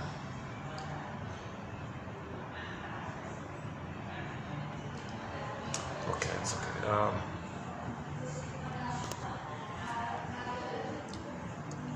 We did a lengthy discussion on the story. I've never been to me. So if you go to the past couple of videos, I spent a fair bit of time talking about the song called "I've Never Been to Me" by Charlene. Another, so it's just sort of like a one-hit wonder type of song in the 80s or something. It's about the puella, about the female Don Juan, the puella, the playgirl, the she-wolf. So it's a good song, yeah. It's a good discussion, I thought, yeah. So I don't have much to say about this song here, Randy Crawford's song, When I'm Over You. I just wanted to emphasize this image here. I'm setting free the monkey. I'm setting free the lions too. So I want to just highlight that image there. I'm setting free the monkey. Okay, that's the grief that follows her. No matter where she grows, this inner grief follows her. This metaphorical monkey follows her, right? Like those monkeys, how they grab onto you like that. The grief, this emotional monkey within, something's grabbing you like that. It's not letting you go like that. That's because you're denying it, so it's there. It's complicated grief. And then the lion part, well, that's living from the limbic system. That's living with the oral rage. That's living with the rage and the revenge at the mother like that. So you gotta let go of the monkey and the lions too. Then you can then the birth of new life. So once you grieve, then you get the birth of new life, right? So we had our golden ball, we lost it, want to get it back. Okay, so to get it back, you got to do the working through process, the suffering through process. It's the death of unreal hope. That's the birth of new life, says Jana. But when there is trauma, we have the unconscious hope for the fulfillment of old unfulfilled needs. So we're symbolically looking for the love that we didn't get in the past. Emotionally thinking we're still in the past, while tricking ourselves, thinking that something in the present can be mother's love in the past. Really? The pint of ice cream is mother's sweetness in the nursery? The wine is mother's spirit, maternal. Come on, the winning at the slot machine, that's like winning mother's material, money. Like, see, we do symbolic things to get disappointed again. The baby was disappointed. The baby had a great hope, it fell. A great hope fell. You heard no noise, the wreckage was within, O cunning tale that let no witness in. We repeat it to know the story. So the baby had a great hope for mother's love, it fell. So how do you repeat that? Well, you distort things. You pick something in the present that might be symbolic of that. So usually food is a common one. So you reach for the comfort foods. For a minute there, you feel excited, and the concentrate, the oil and the fat and the sugar tricks your brain to send you some serotonin like that, so you feel good like that. Or you go into a food trance a little bit, it numbs you from pain, or it's like a little promising like that, a great hope like that. But that's not the love that you need back in the nursery, which would have laid down the neural circuitry, the circuitry that your mother soothed you and you can soothe yourself. That you're missing that circuitry. Eating some cookies doesn't give you the circuitry that you needed back in the nursery. You just get a trick, like a synthetic little blip, but it doesn't lay down the wiring, So you're disappointed. So you're gonna repeat to be disappointed. Repeat to be disappointed. Finally, for you to know that you were disappointed. Okay, so that's the idea. You're gonna keep doing so emotional eating. So a person can become a lifelong emotional eater, and they never made the connection. Gee, Roger Gould said, gee, these cookies here, what am I really hungry for? I'm not physically hungry. Oh, is this symbolic that mother didn't comfort me? Mother didn't soothe me? And is that what that means? The spirit one is a common one, the stimulating fluid. So they look for stimulating fluids like wine or something. They run to the wine store, all excited. the sugar salt, the concentrated sugar, makes the mammalian part of the brain think that the person is safe by the sugar, so they get a little blip of serotonin, safe serotonin, they feel safe, they feel good, a little excited, plus you're autocratic, you're doing yourself. Okay, you run to the wine store, I'm so excited, and then disappointed. A great hope fell, a great hope fell. You had a great hope, it fell. You had a great hope, it fell.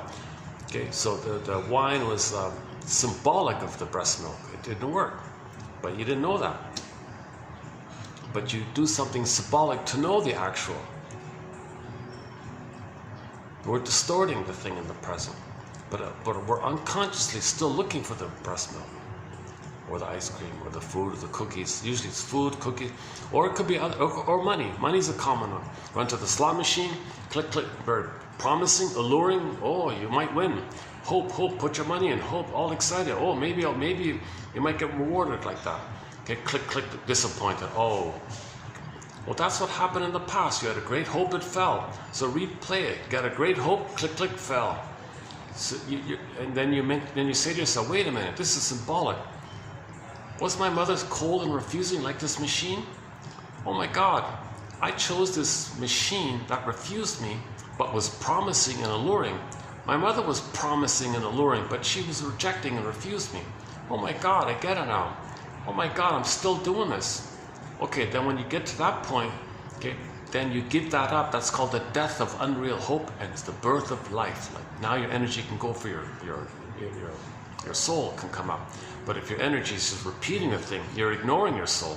So when you stop repeating, you can divert your energy to your soul, your arrows to your soul. Now you can self-activate from the soul because you realize it's nonsense to spend your time repeating a thing in the past.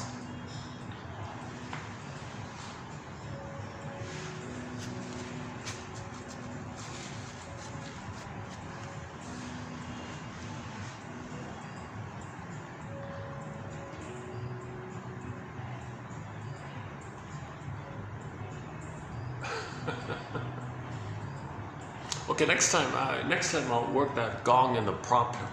I'll open up the video with the gong next time. The little mini gong, right?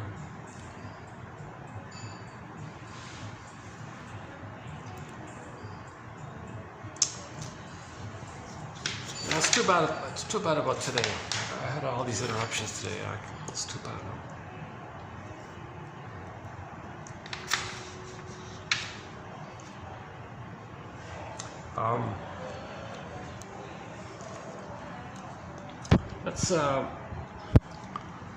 Where are we here?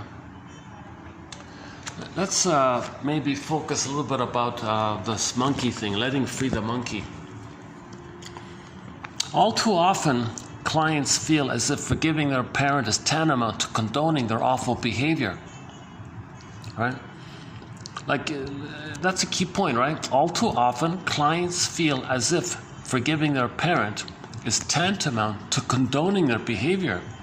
You gotta be kidding. They can't accept that. I can't accept that behavior. I can't accept being rejected and being shamed. I can't do that. They fear that if they forgive, they might be saying that what they did was somehow okay. So they hang on instead, continuing to breathe life into this dark place because, the monkey, right? The dark place, because forgiving feels like they are betraying themselves. You're betraying yourself. Denying forever the voice of the child inside of them that weeps and waits for recognition and validation. See, we gotta give this recognition and validation to ourselves, and hopefully the caring witness can help in that process. So we're looking for the recognition and the validation of what happened. We're waiting for that. See, when we get that empathy for ourselves, then we have the abreaction. That's it in a nutshell. Once we give ourselves recognition and validation of this, we're waiting for that. So while we're waiting for it, we're holding up a placard, a protest. Our dysfunction is like a protest. Look what my mother did. And you're waiting, you want validation, you want justice, you want some recognition like that, you want some. It is only working through, suffering through all the complicated issues that are inevitably encountered on the road toward forgiveness that these wounds can be explored and dealt with, re-understood in the light of today, and reintegrate it into the self. See, you gotta apply your adult mind now. You don't want to maintain that child mind. The child made existential beliefs, existential conclusions from the child mind. He's no good, defective, all this stuff, right? Mother's a monster. No, mother's not a monster. She was impaired. You were born good and decent, but you didn't get your needs met. There's a pain like that. Doesn't mean you're worthless. But baby thinks he's defective, always guilty, always in debt, Baby thought this way in an attempt to make sense of the situation with his limited mind. Now as an adult, you revisit and update that kind of thing. For example, one person said, quote, "I will forgive this person knowing full well that they will continue their offensive behavior. It will release me from the constant expectation that somehow they will somehow be magically different."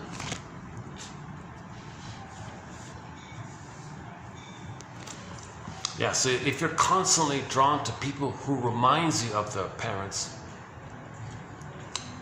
and you relive the disappointment, because the parent disappointed you, you find someone who's just like them, they're going to be disappointed again. You do this again and again and again. Then you know your mother disappointed you, your father disappointed you, the people. These are just replays of that. So finally you realize you never got it, you're never going to get it. Oh my God. So don't expect people to change. The person in the present who reminds you of the mother, they're not going to, you're attracted to them because they're like your mother or father. Usually it's the mother, right? Now, you did it to realize you were disappointed. So what's the point of repeating it all the time? You get the message finally. Your mother didn't meet your needs. It'll never happen. You didn't get it. It'll never change. No time machines, no morphing machines.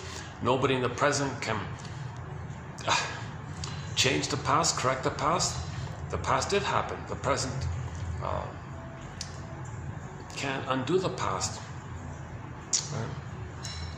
The present is just a catalyst or a stimulus or a trigger to remind you of the past, to know the past, then you can stop repeating. So you want to get the death of unreal hope is the birth of new life.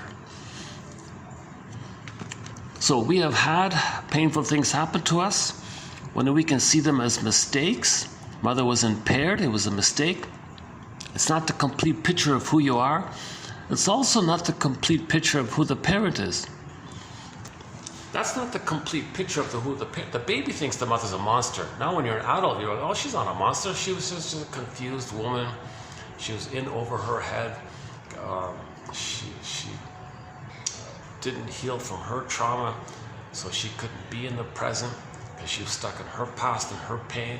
And because she was in her past and her pain, she saw the present as new additions to the past, and she was playing her 45 record all the time, and she pulled me into her drama.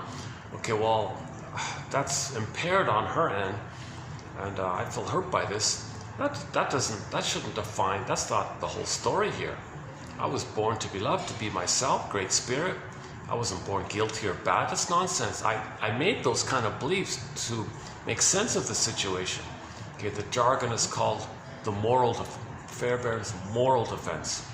Okay, the baby's going to be like a little judge here, trying to make some sense of this. You're like a little judge here, make some sense of this. So the baby's like has this little gavel there. Oh, how do I make sense of this? Mother's impaired. I feel in pain. Am I being punished? Did I do something wrong? I feel in pain. Maybe I did something wrong. Mother rejected me. Maybe I'm defective. Okay, I'm no good. Kaplunk. But mother must be seen as good for his survival, even if it's a lie. Oh, mother's good. So all babies do this kind of thing. I'm worthless and mother's amazing. Or something like that. He wasn't born quote unquote worthless or whatever. He wasn't born defective or guilty or sinner. This annoying phrase, this obnoxious phrase, sinner. He wasn't born a sinner because he later on thinks he's a quote unquote sinner, i.e. a criminal, meaning he's guilty of something. Guilty, right? So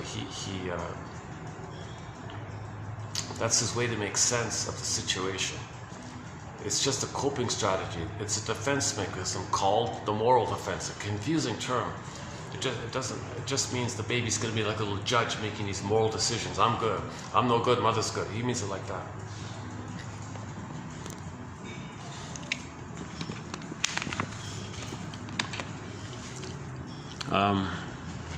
Okay, Roger Gould uses the example of being overweight, but you can use any kind of dysfunction.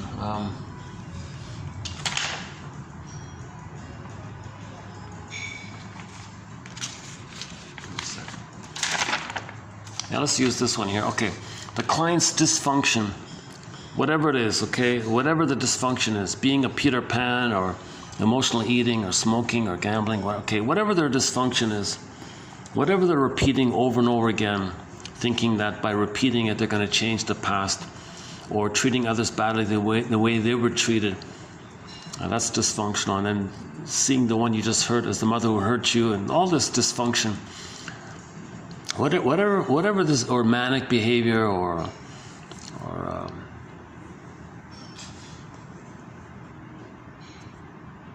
the many things we do to distract ourselves from the pain of being traumatized, and keeps us in the past. Of course, you refuel the premise, and you're just perpetuating in a negative loop.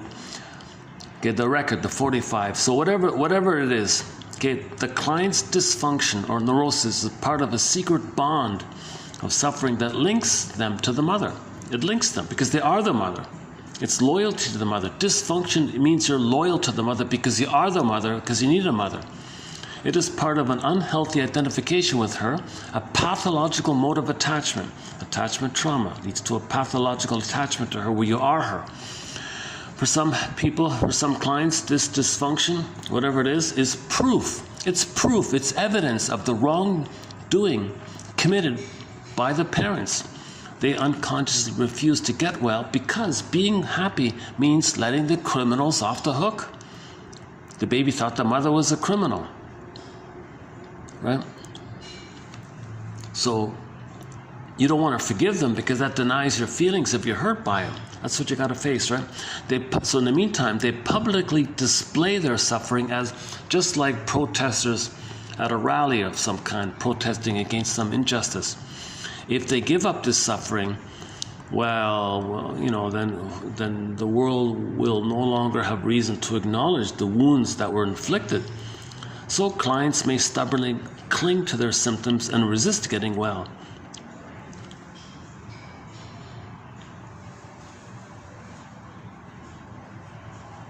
And then Roger Gould's example in his book called Shrink Yourself gives an example of the dysfunction about the people being overweight. He said, some people who didn't get the love they wanted during childhood are still having a temper tantrum about it well into adulthood. Quote, one lady said, I stay overweight as a way to let my mother know she failed me when I was a child by not teaching me good eating habits and boosting my self-esteem. I'm proving to her that I'm damaged and fat, and that she should have been there for me as I was growing up, unquote. This parent, right? So this parent hurt you way back in the ancient history of your life in the nursery. She was supposed to love you and protect you, to encourage you, to understand you, to see you, to soothe you. Instead, something else happened, and you haven't forgotten it. You have a giant score to settle. Even if that parent now feels guilty and makes some attempts to apologize, your anger doesn't abate. Too little, too late. Even if that parent is, if their ashes are spread over the ocean, the fury still festers inside you. You feel wronged, that you were damaged in some permanent way, and you're stuck with this need to get even. For example, Diane made a decision years ago to spite her fastidious mother by gaining weight. She feels that her mother deprived her in every way. Okay, some examples there. And then Diane circumvented her mother's control by creating a buffer, a barrier to protect herself, to control the situation with her obesity. It's like a wall there, like a controlling things or something. A kind of defiance, like a barrier, no, like the obesity, like the fat is like saying no to mother. It's like just like a wall there or something, protecting yourself somehow.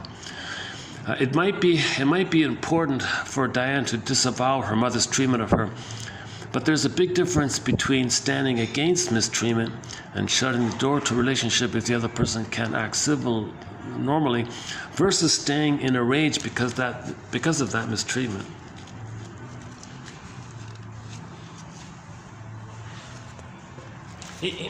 Roger Gould, he makes a bit of an emphasis that all this protest against the mother, this mistreatment, and wearing the placard, look what my mother did to me, injustice, and I'm going to be rebel, I'm going to control, I'm going to show the world my placard. And this kind of rebellion that's not genuine autonomy. Thinking you're being rebellious and fighting back like that, and it may give the appearance that you're being autonomous when you're rebelling, but it's an infantile rage at the mother. It's not like your personal autonomy.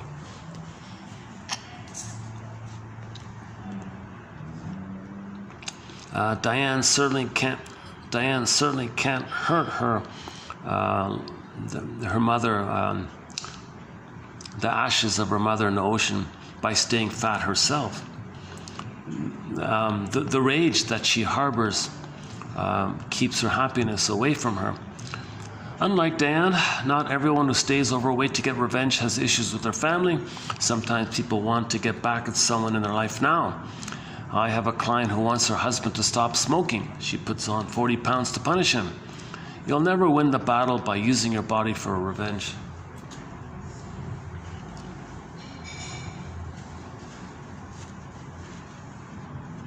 Really, you think the wife gaining weight is supposed to make the man stop smoking? So back to that Nashville music show.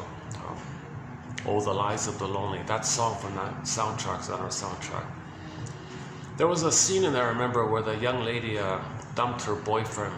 He was moping and self-destructive and sad and upset like that. He was kind of doing damaging things to himself like that. And the ex-girlfriend said, don't punish me by hurting yourself. Really?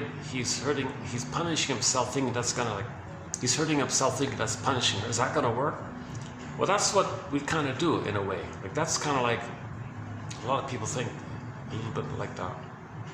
That's like the protest, like, so they're hurting themselves. I can't let you off the hook like that, what you did.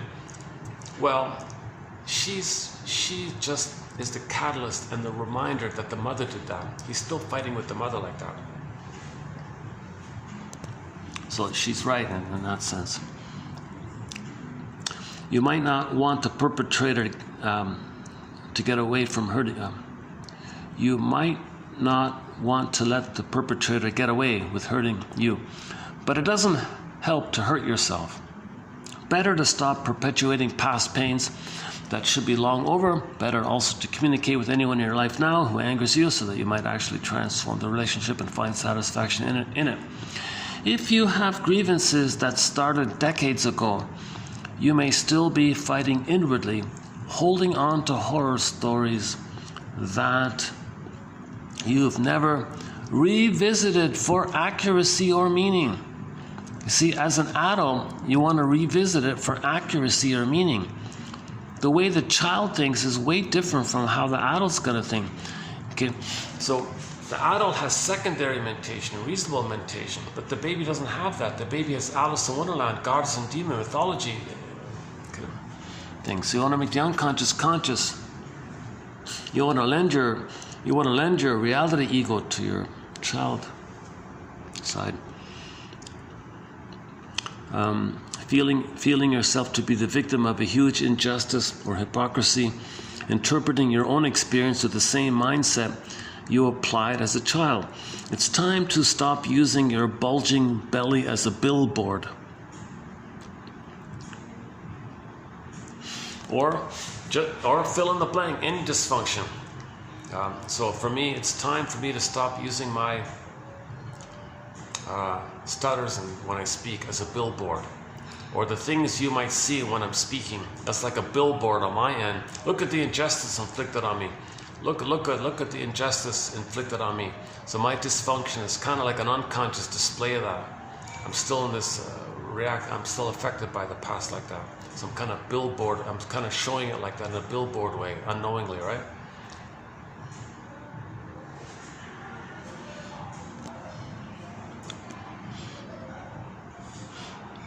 Your 12 donut a day habit will never lead you to the one person who will love you the way you wanted to be loved when you were 7. It won't punish the people who hurt you in your past. Okay, so here we go. How the rebellious self drives you to use food or whatever as a dysfunction for autonomy. Eating to defy or punish someone. Or drinking to defy or punish someone. Right? Or being dysfunctional or being neurotic to defy, being unhappy or suffering, okay, to defy or punish someone only gives you a false feeling of power. And that's not real independence. Karen Horney calls it neurotic pride. Neurotic pride, right? Yeah, I'm gonna be dysfunctional because I don't want my parents to take credit. Because if they take credit, what an insult. My neurotic pride won't allow that. So you'd rather be unhappy to protect your neurotic pride because you want to, because you still have the feelings of the true hurt that you felt. So you want to validate and recognize this hurt. That's why you got to free associate, ride the broccoli boat, and feel what you couldn't have felt. It's a both and. You gotta do the cognitive updating, the cognitive reframing. Let's say that the mother wasn't a monster. She was an impaired person. She was an impaired. A little updating like that. And because she's impaired, doesn't mean you're worthless that you thought. Just mean it's not the complete story. You're wounded by it, but you're still the goodness that you were born with. You're still the authentic goodness that you were born with. The Great Spirit gave you. You know, remember the odds of any person being here are 1 in 400 trillion. Right? Nature's greatest miracle. There's a real value in that kind of thing. Look at the odds there. Right? You're born to be loved. Okay, original virtue, original love, original blessing, original decency. That's all original good stuff like that. It's meant to just be feel safe to keep that in you. But the mother was impaired, so you exiled it. That's more like the story like that. Not some blanket conclusion that you're born bad and all. Oh my God.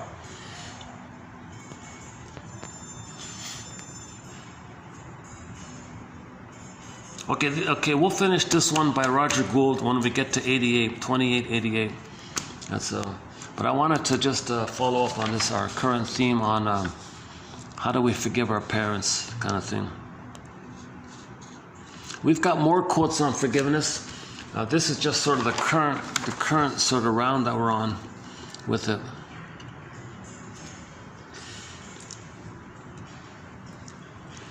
Okay, yesterday we talked about the importance of healing the splits, the either or. It's not an either or, it's a both and. So go to yesterday's one, the one here about with Fairbairn.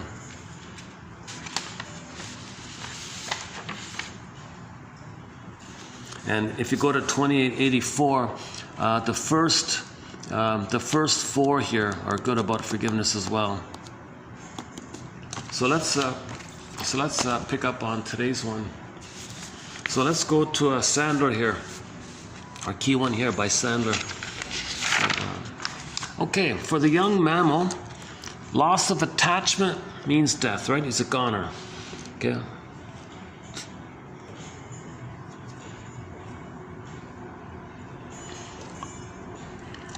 So when we think about a child's adaptation to a flawed attachment, okay, so when we think about a baby's attachment, a baby's adaptation to attachment trauma, relational trauma, interpersonal trauma, okay, flawed attachment, we must realize that from the baby's vantage point, she took certain actions to survive. She adapted, she did things, she tried to adapt. She had to freeze up her soul, she had to identify with the aggressor. She creates a false self. She creates a bunch of defense mechanisms. She's going to repeat. She's going to imitate. She's going to protest. She's adapting somehow. She needs to preserve the attachment. Right? The baby would rather have an abusive mother than no mother. So how do you do that? How is that going to work? This takes place because some mothers demand that their babies take care of them. So the child unconsciously signs an unspoken contract. She can get a few crumbs of love, but only if she complies with the terms of the agreement. I.e., when she doesn't be herself and sacrifices herself to please her, the mother will reward that. That's the only time the mother's nice to her. But if the child wants to be autonomous, so go to the last video at the end there. I showed you the triangle issue, the Karpman. I talked about the Karpman triangle, the drama triangle, Masterson's axiom, self-activation triggers abandonment depression, which leads to defense. That topic there. So some mothers say to the baby, you're going to be autonomous with me or against me. That's a desperate trick she does. She threatens to punish and withdraw her love if the child's going to be autonomous. She doesn't want to meet the baby's needs. She wants to brainwash the baby to make the baby take care of her needs. Unbelievable, right? The mother's in a compulsion to get her needs met. She didn't get her needs met with her mother. She's in pain. She still has this hope, this unreal hope to get those needs met. So that she's still in the past. She distorts the reality of the present, still trying to get the past needs met. It's not going to work, but she's in this compulsion to try. So the strategy for the mother in this attempt to try is to brainwash the baby to take care of her. The mother has a baby and says, aha, at last, finally, someone's going to be there for me, see me, respond to me, respect me, be there for me, be reliable for me, never let me feel alone, let me feel safe, let me be stable for me, let me be secure for me. Okay? And then the mother says, one poet says, I made you to find me, baby. I'm not going to meet your needs. I made you to find me. So how does she do it? She threatens to withdraw. That baby's terrorized. Mother, don't leave. I won't leave you. You need me to be in a symbiotic oneness. You need me. You don't want to feel alone, so fine. I won't be me. She'll reward that. So she's the rescuer. Right? So first she persecutes. Okay, if the child's going to be autonomous, baby says fine. Then she rewards. She rescues. The drama triangle: victim, persecutor, rescuer. The 3 points like that. Yesterday's video.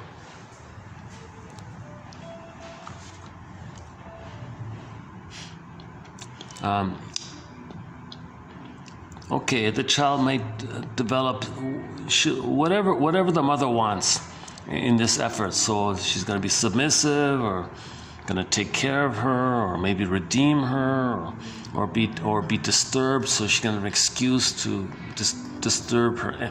Some mothers want the child to. Some mothers want to scapegoat the child. They want an excuse to use the camouflage, spare the rod, to blow off steam. That's just a camouflage. The real issue is they want to blow off steam. So they want the child to be naughty, so they have the excuse to blow off steam like that. So some mothers want to scapegoat their child. So some children are scapegoated. They play that role. Some others want the child to save them, so that you be the star and redeem me. So they might get support like that. Some mothers want, well, just nurse me, take care of me. Don't let me feel alone like that. So the child ends up playing a kind of a role in the mother's effort to get her love. The child will play whatever role the mother wants like that. So there could be several roles like that.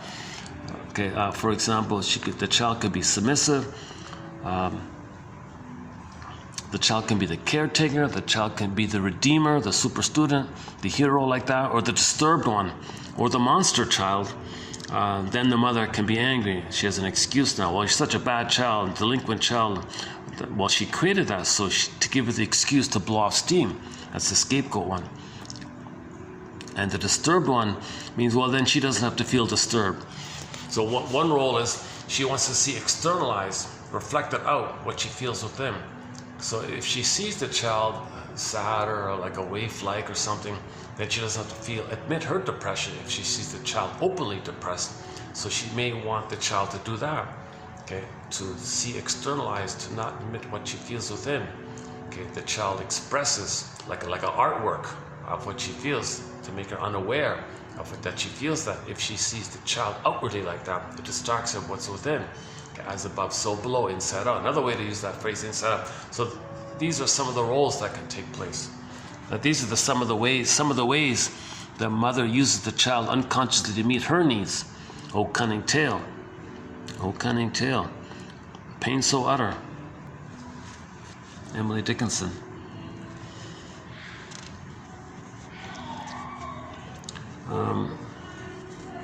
Sometimes where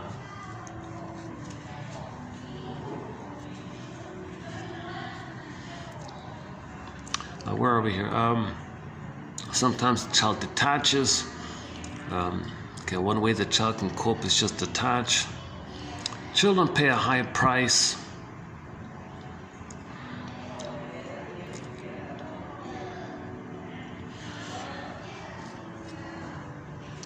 Being submissive may have been a useful and necessary approach to dealing with a domineering parent, but it is irrational and dysfunctional to approach everyone in adulthood from a submissive position. Okay, so it's dysfunctional to keep using your coping strategy that you adopted as a baby and just do it your whole life like that. It was a desperate thing you did to deal with the mother like that, but to maintain it all the time, that's dangerous. Like the submissive one is, you can always be submissive with everybody you meet. That's very dangerous like that,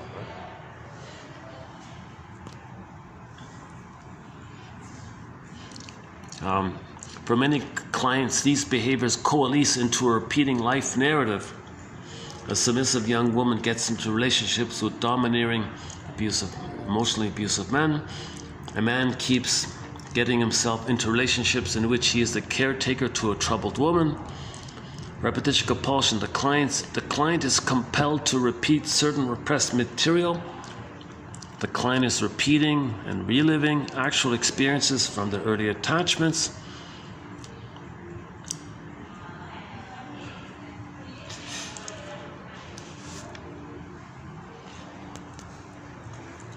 Actually, I did talk about this yesterday, about the radar. Okay, if you want to finish, for a continuation of this discussion, can I refer to the last video? I feel like I don't want to be around here when the dinner crowd kind of comes in. What is it, 5:39?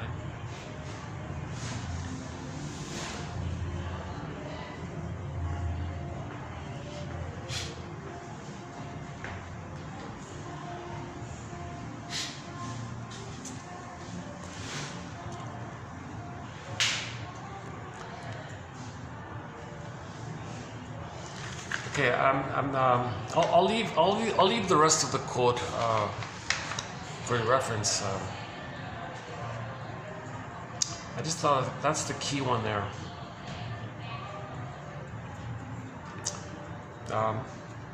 Most clients are caught in a chronic persistence of grief symptoms, the monkey, right? Pathological grief, complicated grief, traumatic grief. We search the client's report of his past and current life, and we examine the therapy relationship, the basis for a narrative of the client's life, and we try to trace the conflict throughout the story. So look for the patterns. He has a pattern, does the same thing all the time with everybody. Well, when did it begin? And then to see a live, here and now, emotionally lived out now example of that. You have this pattern, began then, and that's why you're doing what you're doing now. Oh my God, I get it now. It's called an interpretation. You want to make another triangle. Oh yeah, another way to use that triangle. You got a pattern, when it began, and here's an example of it.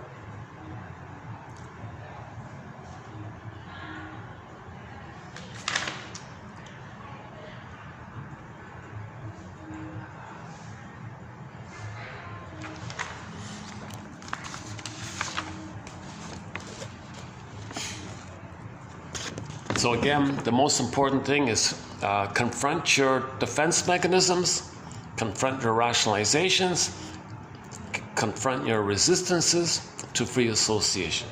So get to free association, get on the broccoli boat, the goal of achieving abreaction. So in the Disney film Inside Out 2, they had a hard time finding the boat. They were lost here, bumping here, where's it there, where do we go, we're lost here. That's like the resistance. Okay. Then finally they actually saw it, and they were again afraid. And somebody said, for Riley, for the healing, yes, we want to heal. So you really want to, then you want to get on the boat. So underneath your excuses, your real story comes up. That's riding the boat, the suffering through, working through. And you want to get to a place where you feel safe enough to now finally feel and know what you couldn't have known and felt back then. That's called abreaction. So the whole thing, in summary, it's all about mourning. All of our problems are because we're not mourning. The whole thing about therapy is to mourn. Good morning. We need mourning. We need good morning, then we're good. Kind of thing. All the problems you see outwardly anywhere, it's because because of the hard time to mourn. Again, complicated grief, aggravated grief, the derailment of the grief process, pathological nostalgia. The new phrase here, traumatic grief. I never thought that's a new phrase here. Traumatic grief. Traumatic grief. Okay.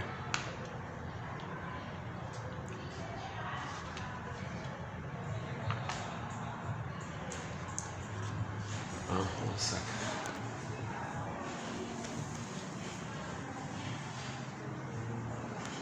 Well, chances are the pool. No, there's the blank one. Yeah, be your own story doctor. Patreon.com/narrative medicine. Find your real self. Sorry, find your real self.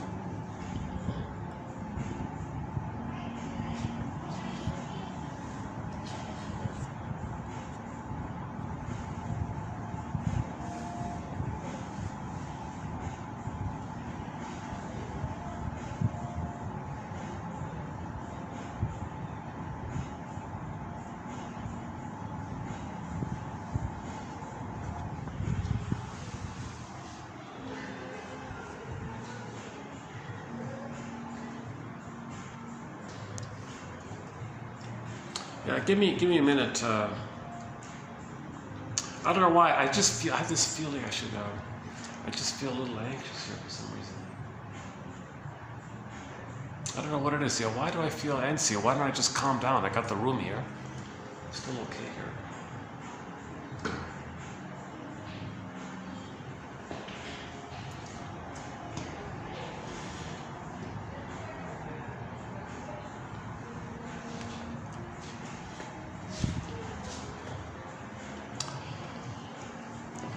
I should have taken all the lyrics. For some reason, I just took the basic lyric on the song when I'm over you, right?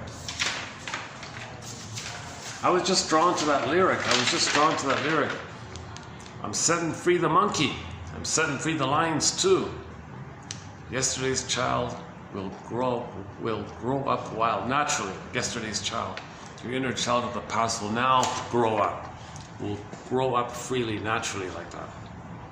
Unattended dreams will breathe life again when I'm over you. Okay, when you forgive the parents, you're over them.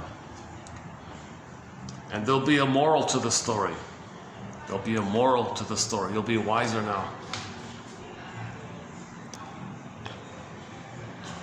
You get back your wisdom, you get back your knowledge. So yesterday's topic, Robert Bly, about eating the shadow, that one there, retrieving your projections.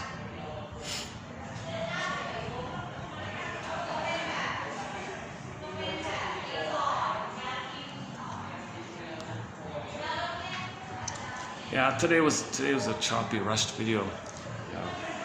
I've done some good lengthy videos where I crammed in a lot of material. So yeah, I refer you to those ones. And today was a little lighter, weaker one. Yeah.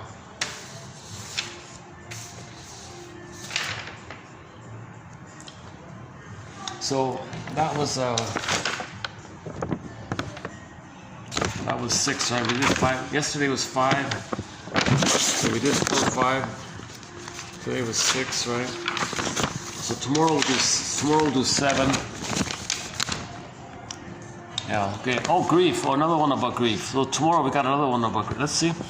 Grief cannot be faced by her because it comes with grief cannot be faced by her because with it comes the acknowledgement that she essentially has no mother. Yeah, look at that. You see, you became your own rage at the mother. Where's your mother? You got no mother, right? Like if you admit the loss of your mother and you are her, it's like losing yourself. It's so hard to do it, right? And for a child, this raises the primal fear that she will not likely survive as a child, right? Defense mechanisms will naturally arise to block her emotions. Even after the mothers are gone, the psychic realities, your memories, your emotions, your painful past, your traumatic trip, your neural imprints, your seared-in memories, this traumatic script is still there. Mother is still psychologically quite alive, and the client still lives as if the emergence of her emotions will lead to the demise of herself, her mother, or both. In other words, there are memories of childhood that seem to persist intact, untouched by years. Because that memory doesn't know the time. Iguanas don't know time. That part of the brain doesn't know time. So the physical, actual mother is long gone, but the memory lives forever because that part, oh, here it is, hey, all right. Did we get it? Oh, the ad is still there. Oh, good. I don't know if we saw it. Yeah, well, I thought it was over. Yeah, that's Inside Out 2 ad. All right, it's still running. Oh, there it is. Yeah. Oh, it's nice to see that. What a great film, yeah. The film of the year, 2024, Inside Out 2. Some people are calling it the #1 animated film of all time.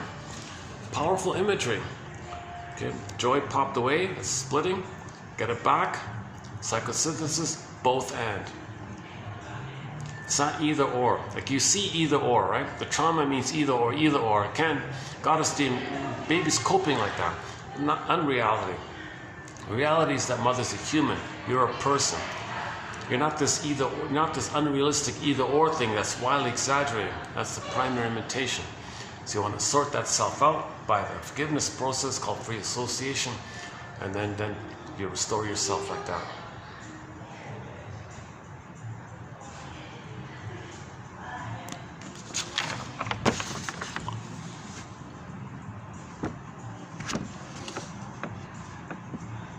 We suffer from these painful memories.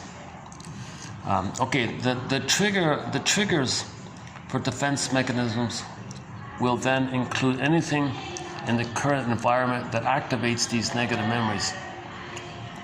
Okay, so these implicit memories are the non-verbal how-to memories, just like riding a bike, etc. It's called implicit relational knowing. Okay, in therapy, although in therapy, an unfinished emotional script can finally be finished. So we want to finish this emotional script. We want to lay the ghost to rest. In other words, Lowell's metaphor.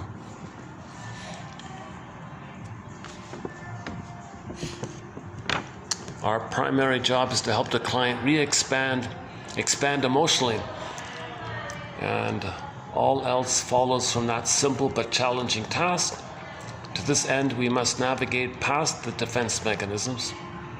The client must not only talk about her feelings, but actually experience disavowed emotions during the therapy sessions. The client must do a lot of thinking about her feelings. She must see the unhealthy patterns in her life. She must be able to connect her difficulties to her early life experiences that set her course long ago. She must learn to recognize her defense mechanism. All right. When she starts to feel helpless and depressed, she will then catch herself, interrupt the defenses, and face her emotions. Okay. So that's, maybe we can bore that one about the guest, right? The guest house. Ah, there you are. So you want to welcome your emotions, kind of like you treat a guest to your home. Okay, if you're the host, people visit you, you're nice to them and all that. Well, what about your own feelings? That's your own soul, your own inner child. Can't you treat your own child as a guest? Like, hi there. And that's like an expansive thing. You want to re-expand that. You want to There you are. Stay with it kind of thing. Accept it. Accept it, right? Let it flow kind of thing.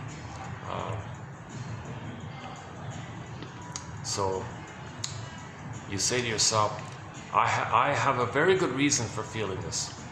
Oh, validation. Validation. The mother didn't. The mother was gaslighting. That's called invalidating. Well, we got to validate ourselves now. That's expanding, huh?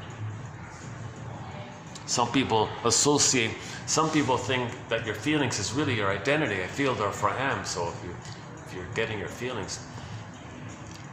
Now we're not, okay, so it may start off with sensations, a survival place, but then it moves up to the feelings. Triggers are unresolved feelings. Oh yeah, okay.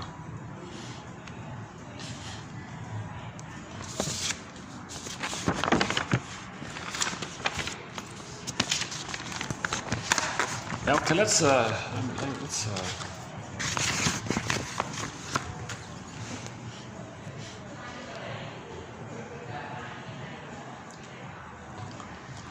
I wish I had some new jokes or something.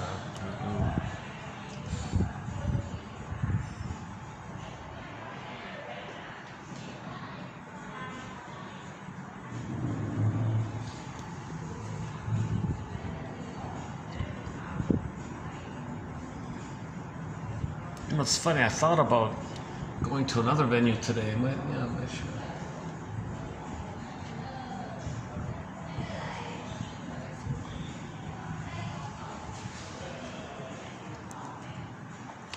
Give me a minute to reset the table here. Hold on a second. Put this down somewhere. Yeah, okay, let's put this here. Give me 2-3 minutes to fix the table, and we'll go. Oh, let's put. Oh, can I get the gong? There's the gong. There's the nice, cute little gong thing. Here we go. Oops. Oh, it's just a little rope thing. Give me 2 minutes here. Hold on a second.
That's okay, right? Yeah, okay, let's go.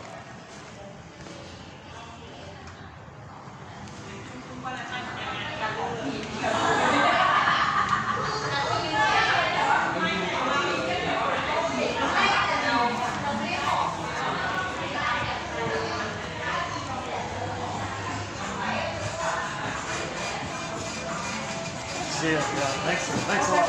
Yeah. You have a good day. Thanks.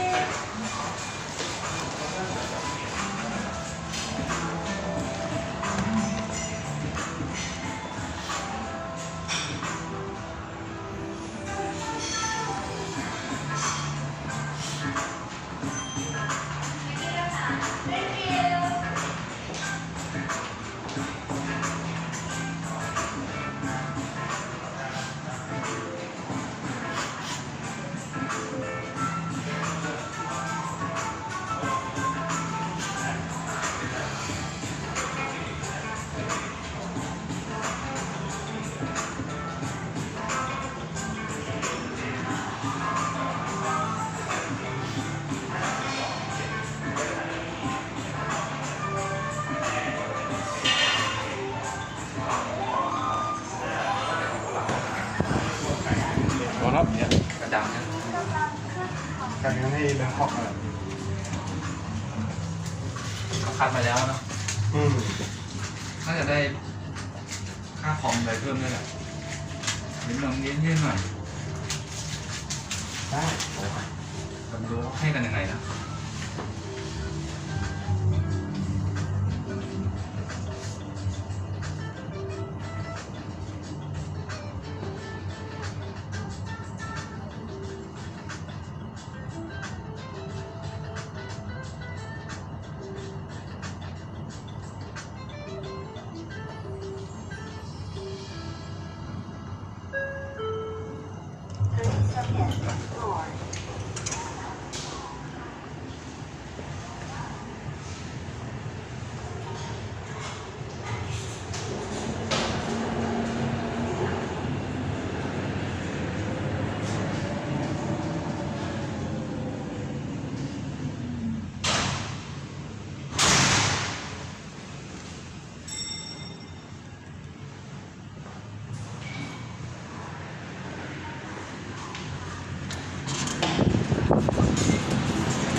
That's west, right?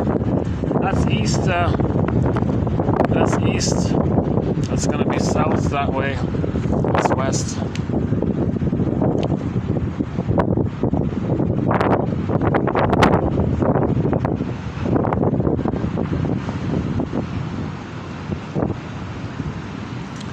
Well, that's the river. That's the river over there.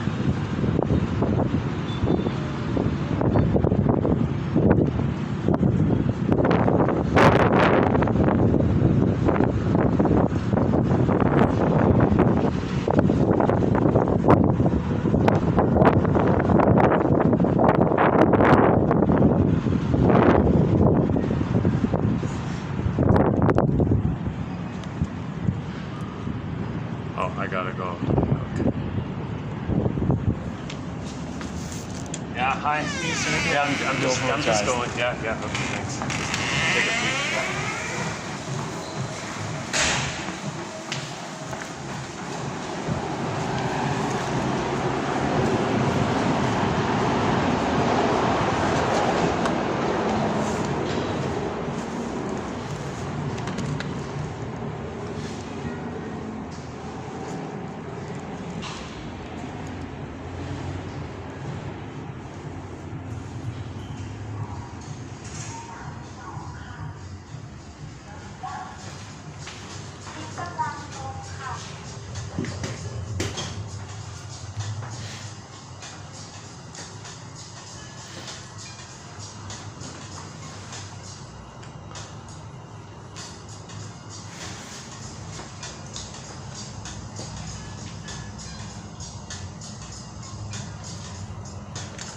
Okay, let's just go for a little walk on the outside part for a few minutes and I'll wrap it up.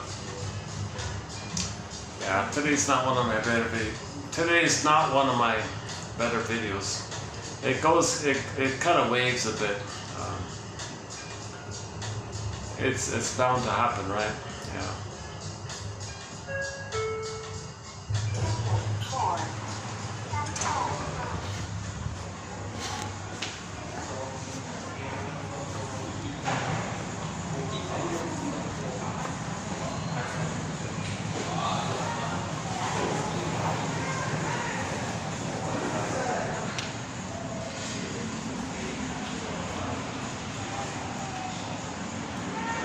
Oh, there's a nice spiffy car. Look at that. Oh my goodness, what's that? It's some kind of fancy car there. Check that out. That's a nice car. Look at that. Oh my god. Oh, that's a cool car. Check that out, eh? That's a nice car. Oh my goodness. What is it? Oh, it's a Porsche. Oh, it's a Porsche. Oh, I see. Oh my goodness. I've never seen that kind of model before. Maybe it's an old classic one or something. I don't know.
Oh yeah, there's a nice, that's quite a nice tree. Check out this tree here.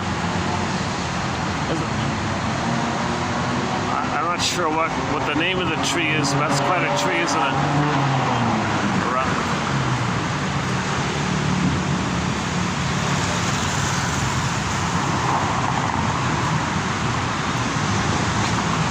Oh, I just noticed, yeah, check out this deco here on the fence there.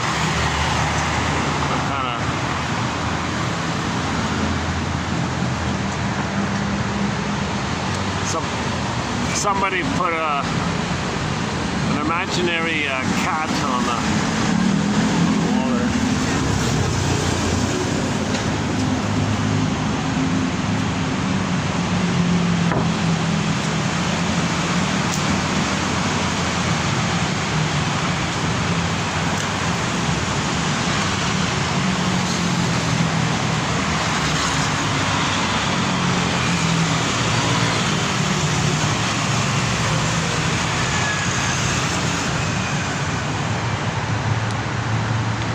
Up this way? All right.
mother and the baby are meant to preserve that sense of flow of the two just being one.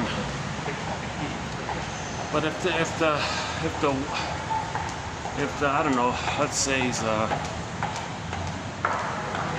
that baby's 2 months old or something, I don't know, and she's running around, there's going to be noises and interruptions, disruptions and things. The child's blissful egg is kind of shattered like that. You know, these noises, right? Where am I? This is some kind of medical building or something. Health and beauty. Well, we're trying to get our health, right? And our beauty. Look at that, but that's outer stuff, right? They're always talking about outer health and beauty. What we're doing here is looking for inner health and inner beauty.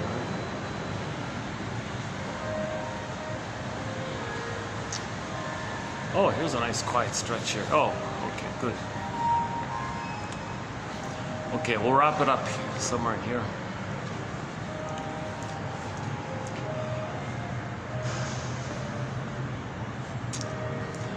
Yeah, I guess today I'm feeling a little impatient or something, but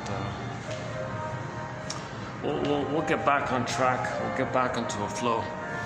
So we got some good quotes coming up, so stay tuned.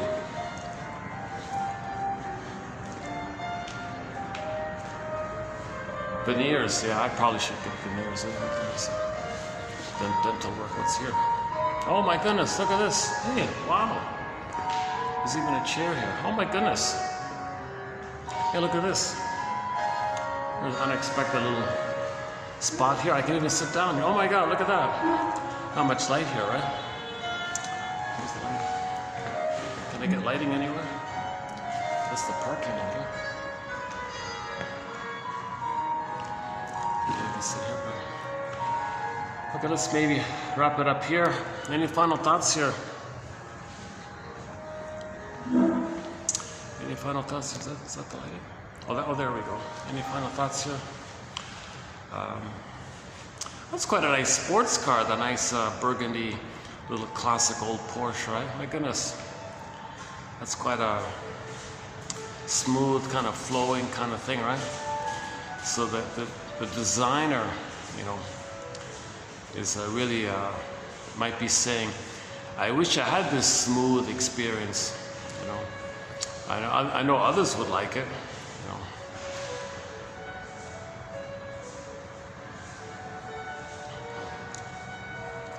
Oh, there's the Whitney Houston song, right?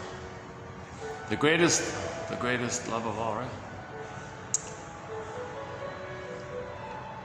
Teach the children, right? Yeah, so, what the children are very impressionable.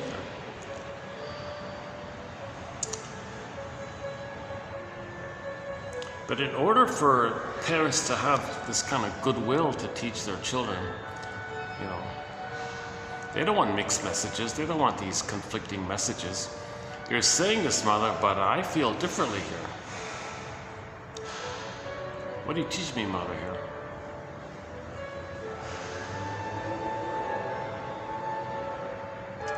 Never to walk in anyone's shadow, if I should stay. At least I have my dignity, right? The greatest love of all, right? Because the greatest love. Yeah.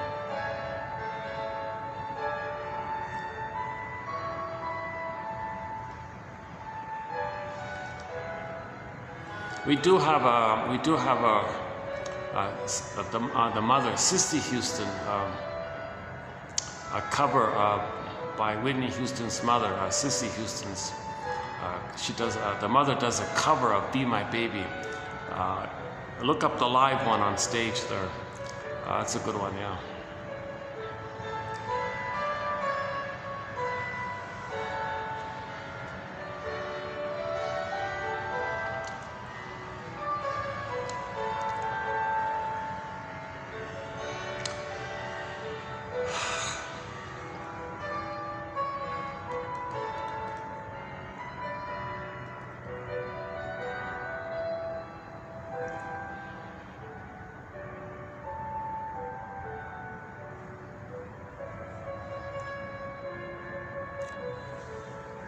So let's say the mother didn't teach the children well, right?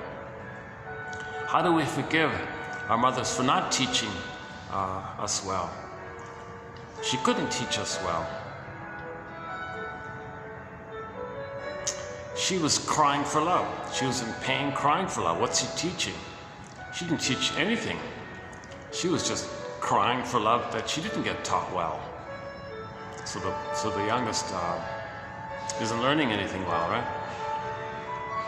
So we might say this song is saying, I wish my mother taught me well. Here I am telling all of you, come on, teach your children well. My mother never taught me well. That's something like that. Or whoever wrote the song.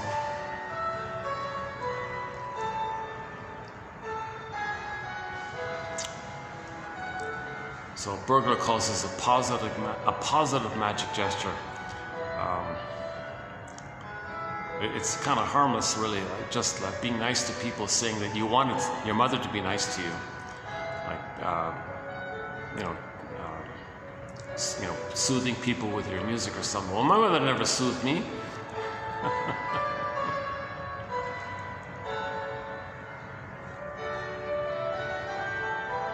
It's the negative magic gesture we got to worry about. The negative magic gesture is your mother hurt you, so you hurt others.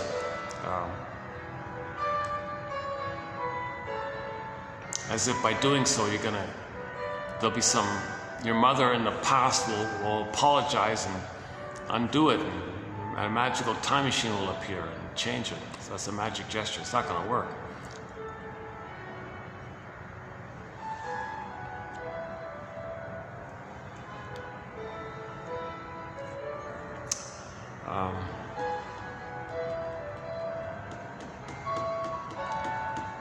If I can end this video on a funny note, if I can come around with some kind of fun little stretch at the end, maybe the video will be not so bad after all. I kind of have this feeling that I've reached the end of a little stretch kind of thing, like I'm tired at the end of the run kind of thing. You know, Shakira Richardson did a good run or something, but a little tired at the end and had to take a rest. I feel like maybe I did a little run. I've done videos almost pretty much every day, I think, for the past week, I think, more or less. So yeah, so time to take a breather.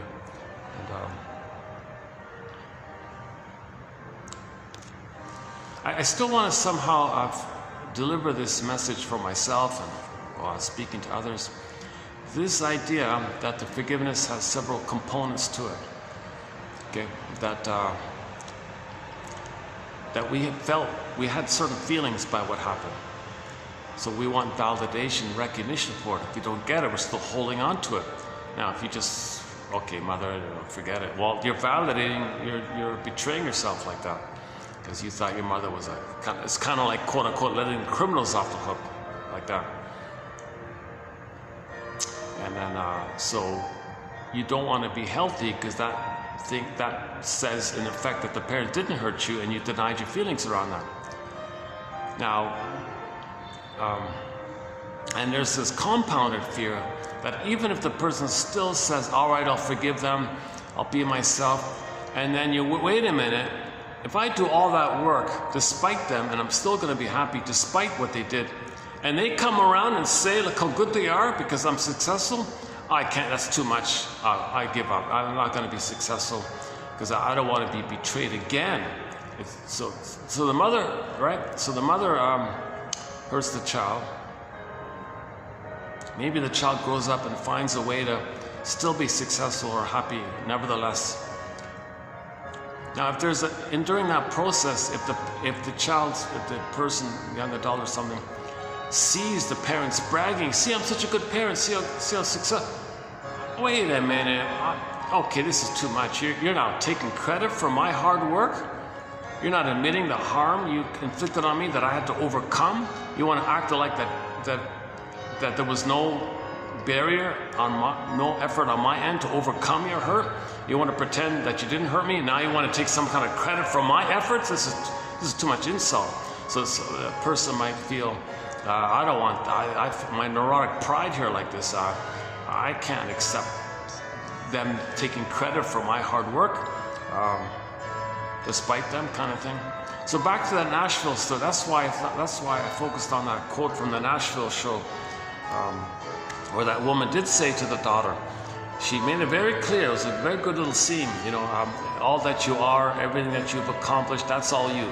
That's all you. Nothing to do with me. In fact, it's despite me, in spite of you still managed to do well.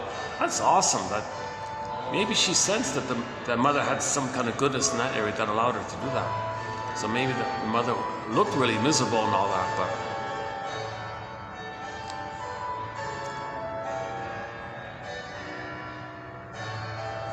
is that still going on? Oh, it's the same song, right? Is that the same one? Yeah, Whitney Houston.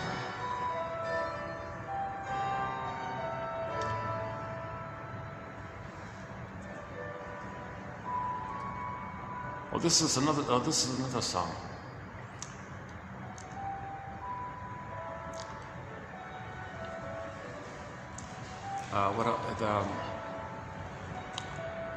I mentioned. Maybe I misspoke yesterday when I talked about the Harry's Law show.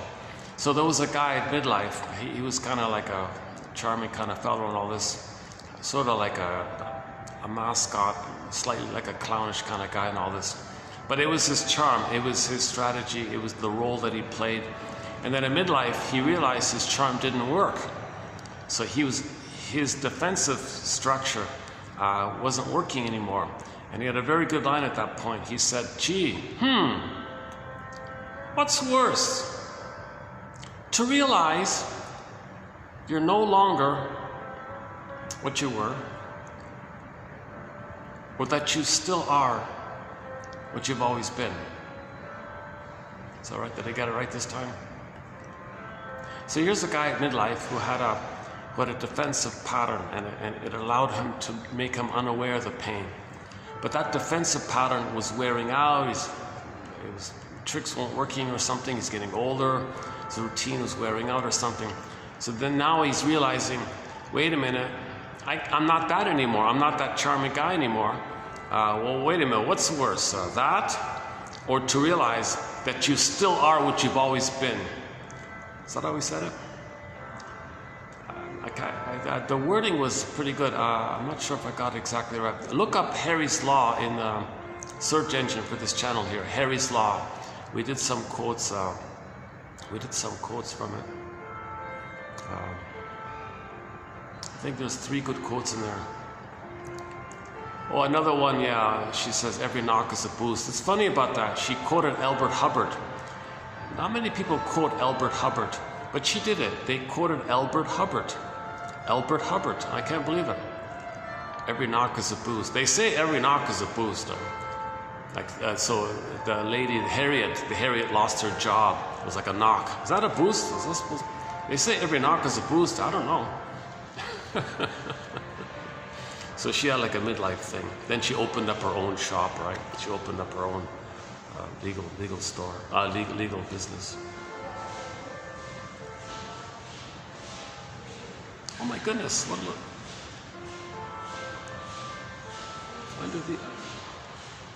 time is it? Let me check the time. What time is this? Oh, 6:30. Maybe if I could.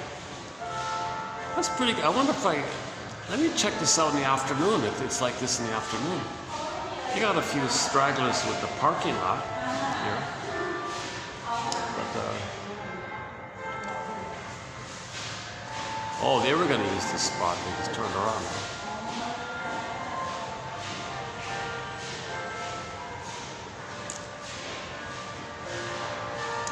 I don't want to, for privacy, I don't want to show you the signs. Hold on a second.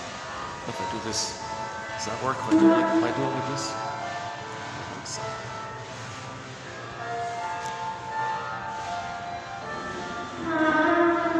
Okay, how's that? That should be okay, right? If I do like this, is that okay? Let's try this for a bit now.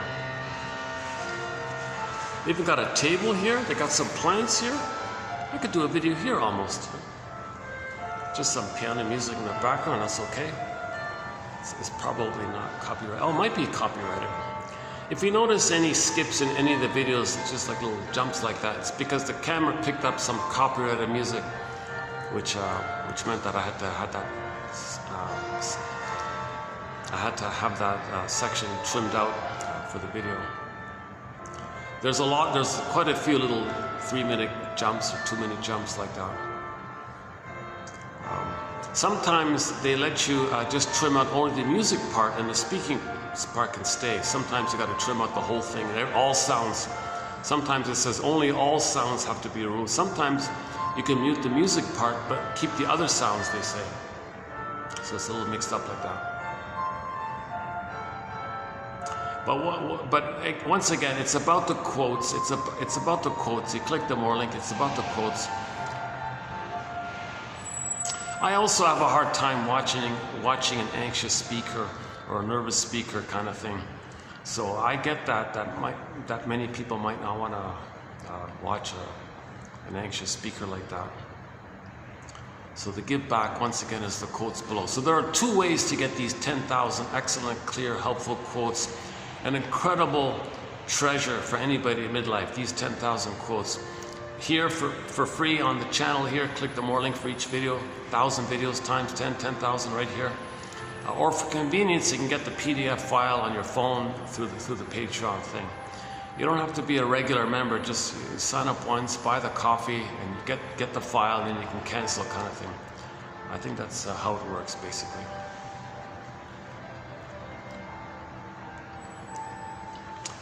Any final thoughts here? Oh, it's nice and peaceful here. Maybe I can just hang out here for a bit. Maybe I can find some fun ending after all if I just hang out, if I be a little patient, kind of thing.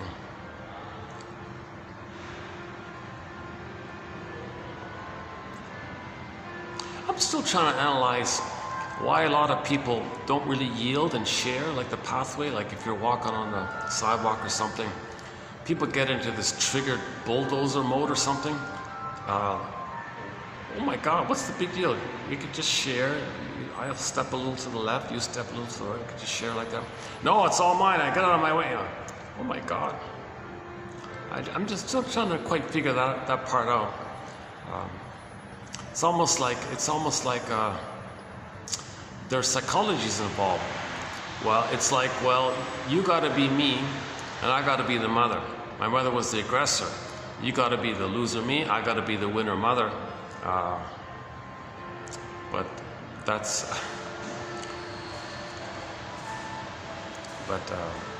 what that means is they felt the loser, so they want others to be the loser as a proxy to not be aware that they felt like the loser because they're going to be the aggressive mother. Once again, negative magic gesture. Negative magic gesture. It's a magic gesture. Really acting like the mother, you mean somehow magically a magical time machine will appear and your mother will say, oh, I'm sorry, I saw the future, how you behave, showing me up with the placard, I apologize, now I'm glad we're back in the nursery here, I'll correct my ways, give you the proper wiring, okay, good, justice. It's not going to work, no time machines. But that's the magic gesture. You're with the magical thinking, you hope that kind of thing can happen with your magic gesture. Like magical thinking like that.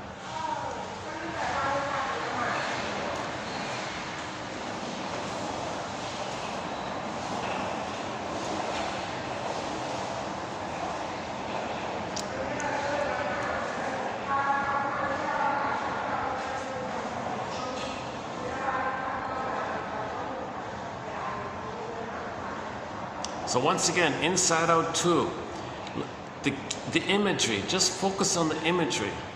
The 2 key scenes, okay? Free association, that's the broccoli boat, stream of consciousness.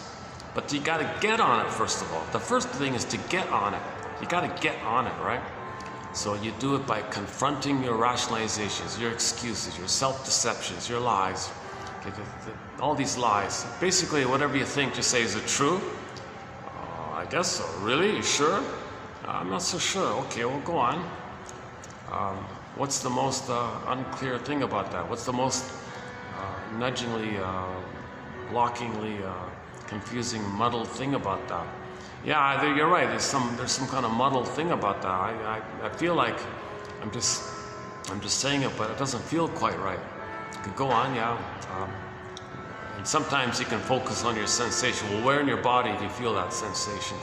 Some people like to do that, and that just buys you time for your soul seed or something. Anyways, you gotta identify your defense mechanisms. Typically, projection. Okay, what you're saying about others is a reflection that what you're saying, it belongs to you, but you don't want to know it. So to avoid the pain of that self-knowledge, you say others are having it, so you want to own that projection. You look in the mirror, it belongs to you. It's called a mirror defense. Laughlin calls it a mirror defense. Okay, yesterday with Robert Bly as well. Okay, projective identification. Okay, are you coaxing people to play roles? Okay, are you coaxing people? Are you trying to induce something? Are you trying to make something, twist something in others that they're not? Like you're not really seeing who they are. You want them to play some kind of role. That's projective identification. That's another defense mechanism. So why are you doing that? Okay. What are you trying to replay in your past? So you're twisting, you're wrenching the present to fit the past. You see today through the lens of yesterday, or you're twisting today to see through the lens of, to fit the template of the lens of yesterday. The wrenching, one guy calls it.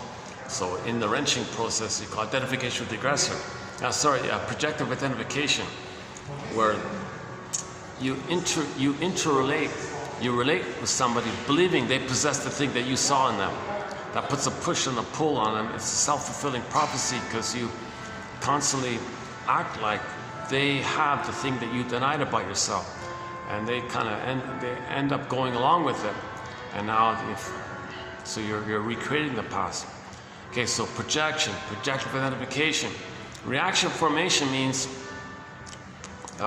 you're saying the opposite. So stay in touch with the opposite. It's too painful to know the truth. To keep a line there, like a straight line, you flip it. It's called like counterphobia.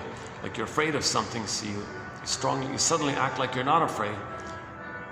That's just a way to know that you're afraid of something. Like you don't like something, so you say you like it. Really, you don't like it. That's called reaction formation. This flip thing.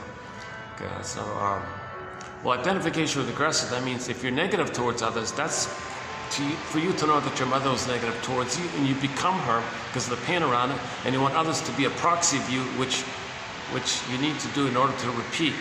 Attachment theory. So that's identification with the aggressor.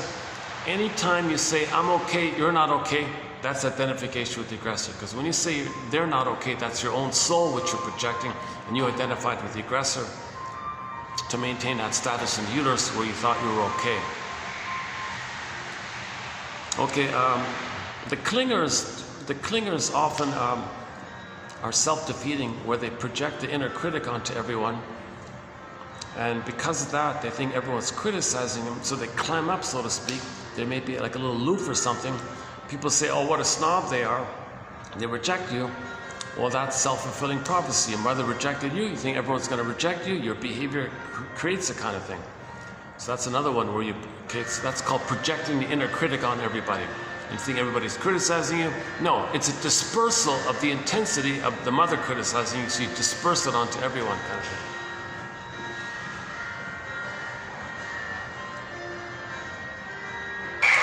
I guess I probably shouldn't. Maybe now it's okay, but in the afternoon I imagine it'd be much more busier. I don't want to scare you. Like, I don't want people to get wrong idea. Like, I'm not watching anybody. I've never been here before.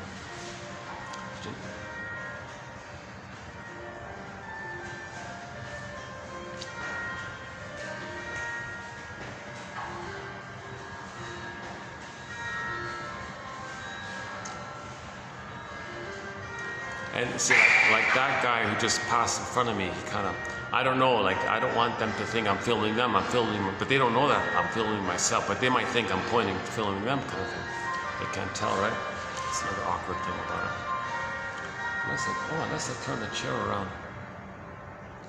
What's the thought? Maybe I could just turn the chair around next to me. Okay, I'll finish this up in a minute. Anyway, so what else can we comment on here? they're up to close the end of this week. Yeah, it's Friday, so let's take a break, a couple days break.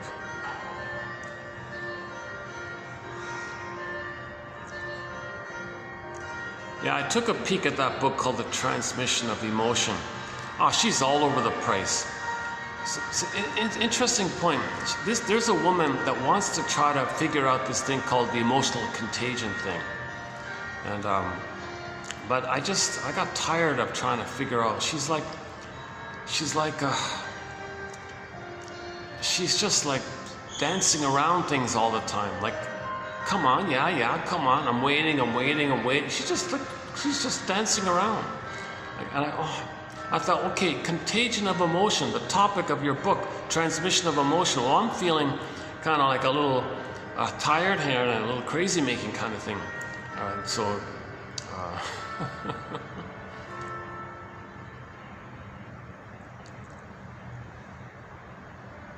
So she wants to transmit that she feels a little confused, wants others to be confused, because she's transmitting her emotion of being confused. So she makes others confused in her writing.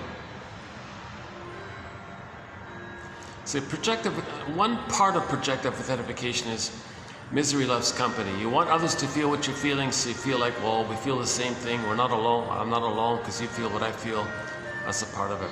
Sometimes you just want others to express overtly what you're feeling, okay, to see it reflected as above, so below, so you don't know that it's within.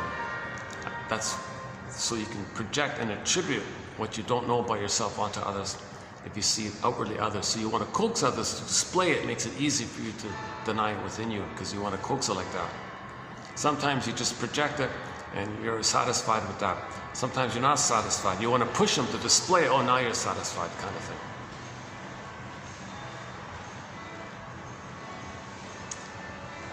Oh, this is a relief to hear the piano music. There's some classical piano music in the background. What a relief, yeah. That's nice, yeah. That's the first time I've heard some classical music. Oh my God.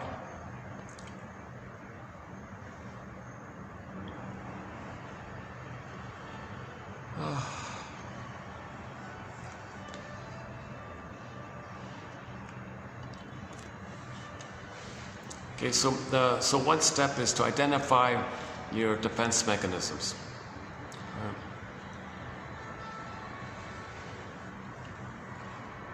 So with Roger Gould, it'd be about the emotional eating things.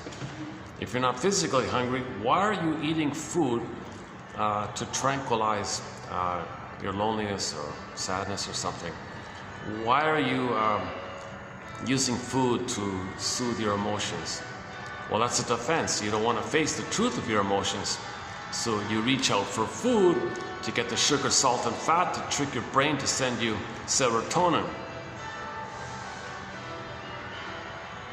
That's a defense mechanism. You don't want to admit the pain of not getting mother's love that gives you a natural, continuous supply of serotonin by the neural loop that would be there if the mother soothed the baby. There'd be like a natural equilibrium of a regular, sustainable stream of serotonin with the memory. Oh, mother soothed me as a baby. I remember that. I have this going on automatically, this auto-soothing kind of thing. It's called the soothing interject, the holding interject, the internalized good object like that. So that's like that. So you regularly have this calm temperament like this, regular, you're constantly, you can easily soothe yourself. A little stress, oh well, when I was a baby I was distressed, mother soothed me. Something upset, you say, oh, I can soothe myself now. That's missing, well, what do you do? What do you do to calm yourself? Well, some tricks, just the sugar, the oil, etc.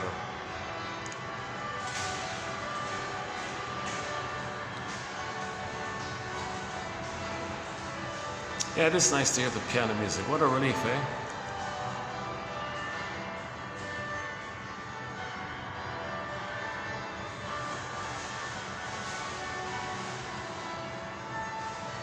No, I don't recognize the melody. Do you? Do you recognize the melody?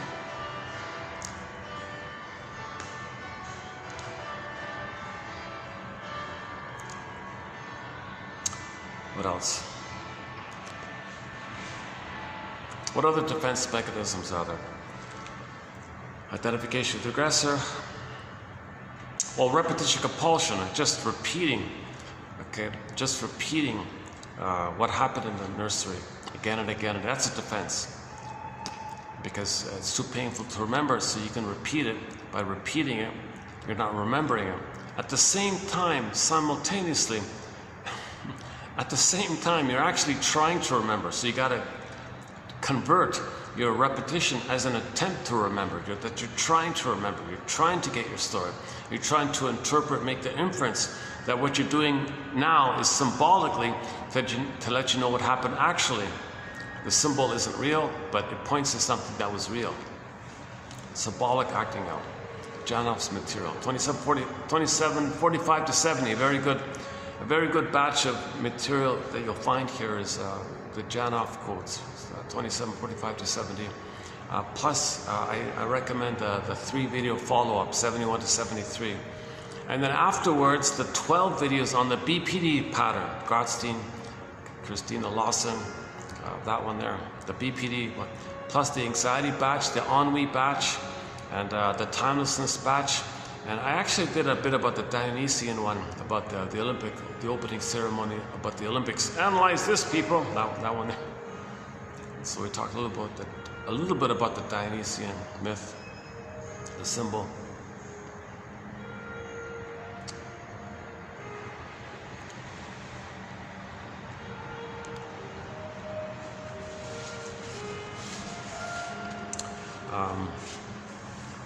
Was it yesterday?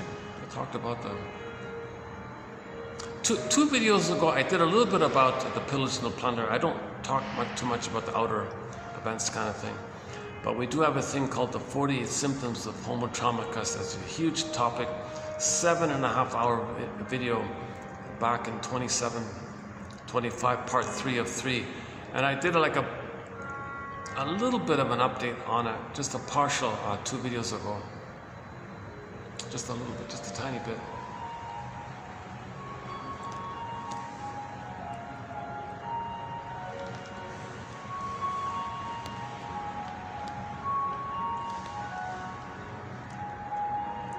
Oh yeah, these are all active shops, so they must be closed by 5 o'clock or something. Yeah, maybe if I come here at 5 o'clock, maybe it'll be like this, yeah. When the guard passed by, he looked at me and just didn't kick me out or anything. Just be okay, right?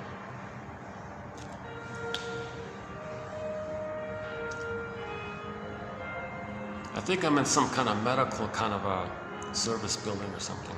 But there's a mall next across the road there, but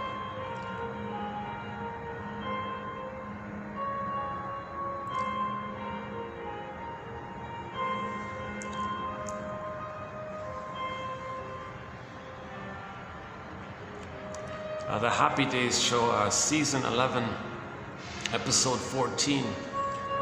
There's an episode entitled "The Spirit is Willing," about the Fawns buying a haunted car, and that's the linked episode to our topic on pathological nostalgia.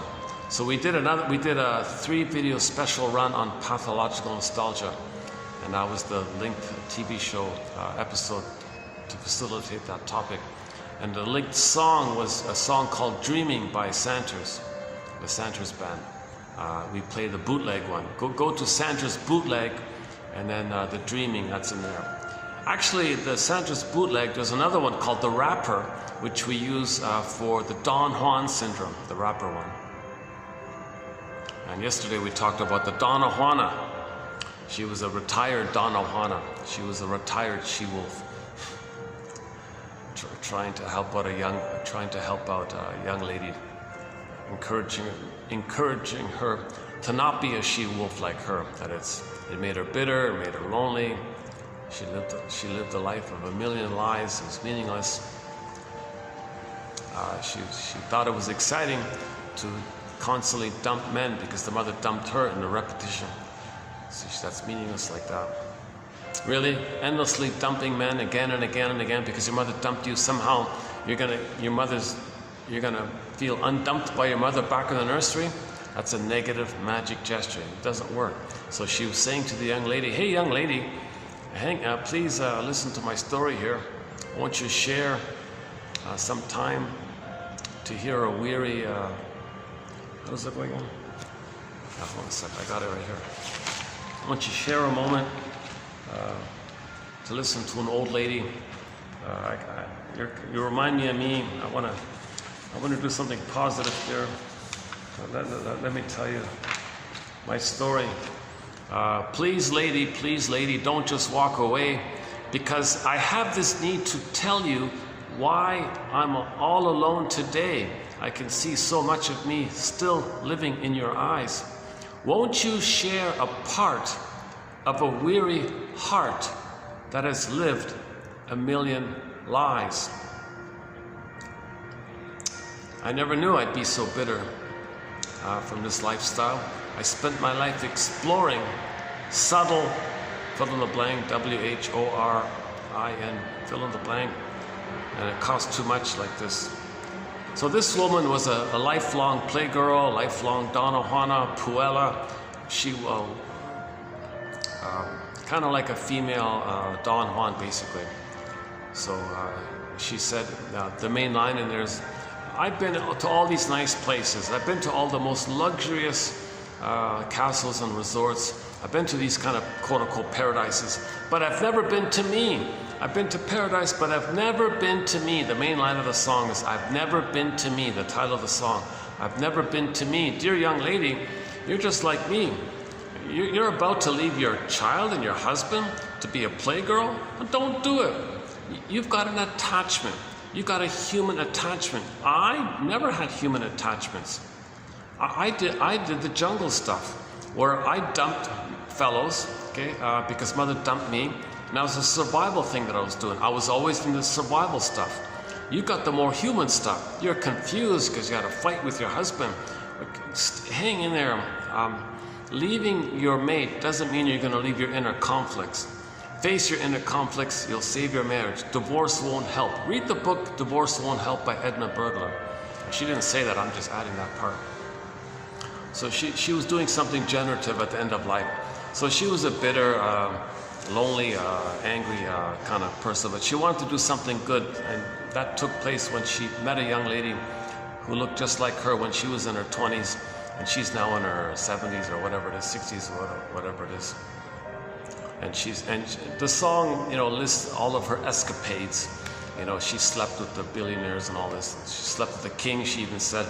So maybe she was an escort or something like that, or some desirable woman that all the men chase. Now see, when a woman does that, when a woman just presents herself in that alluring way like that, she only attracts mama boys.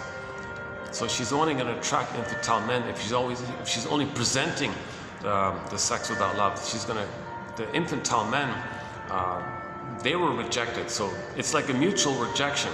The wolf and the she-wolf basically find each other and they're both rejected like that. That's a painful kind of thing.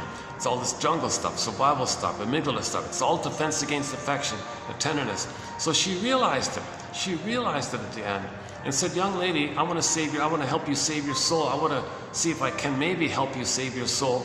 Don't do it. Don't do it. Stay married. Go to therapy or something. Work it out. You got a human connection here.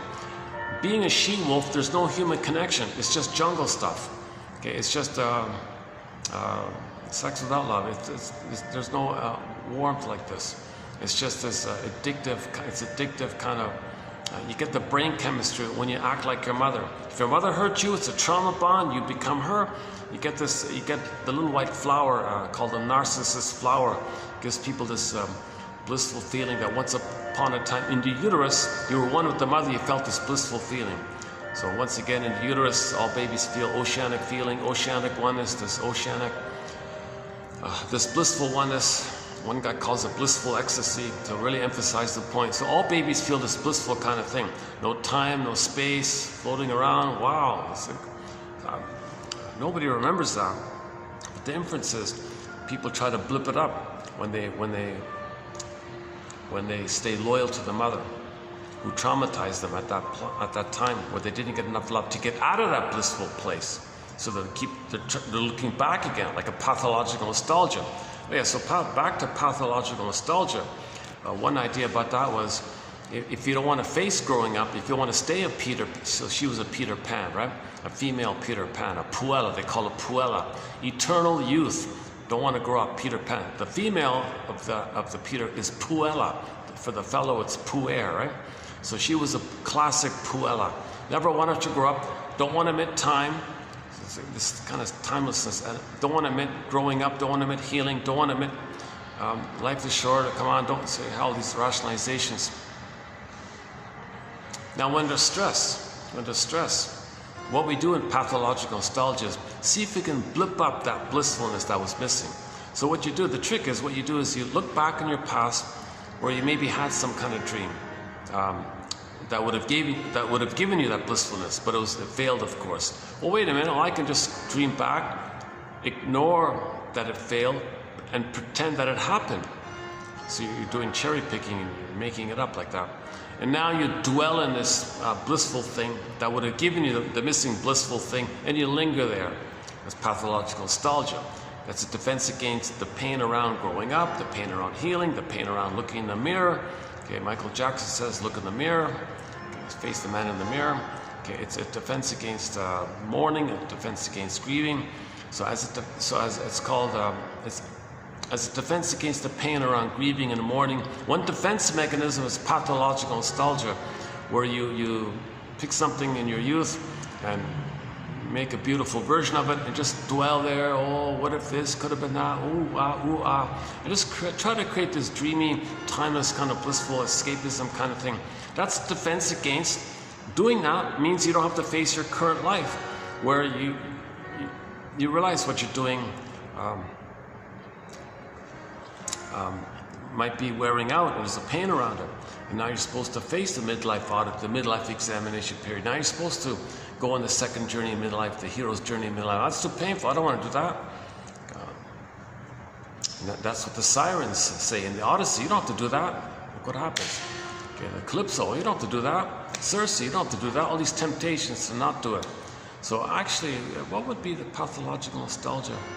Yeah, maybe Circe would be the pathological nostalgia. Actually, Calypso too, right? So yeah, these voices in the Odyssey might be like, well, just stay back in the childhood place. Stay with your mother. Okay, Calypso will take care of you. You could be child, Calypso will take care of you. Okay, Circe, makes you puts you in a delusional kind of thing. Lotus Land makes it also like Lotus Land. Oh, Lotus Land would be the pathological nostalgia. Yeah. Oh, just go to Lotus Land, pathological nostalgia. Odysseus said, no, I want to find my home. So he's a hero. The true hero means you want to find your embodiment, your home within. That's the true hero. To avoid the confusion of that phrase, Chinnock renames it not as the hero's journey, but the second journey of midlife. The shrinks call it adult development, that at midlife you face this issue and you suffer through and work through. Now, if you don't want to do it, you can do what the Fawns did in episode 11, season 14 of The Happy Days. He was in that same kind of place.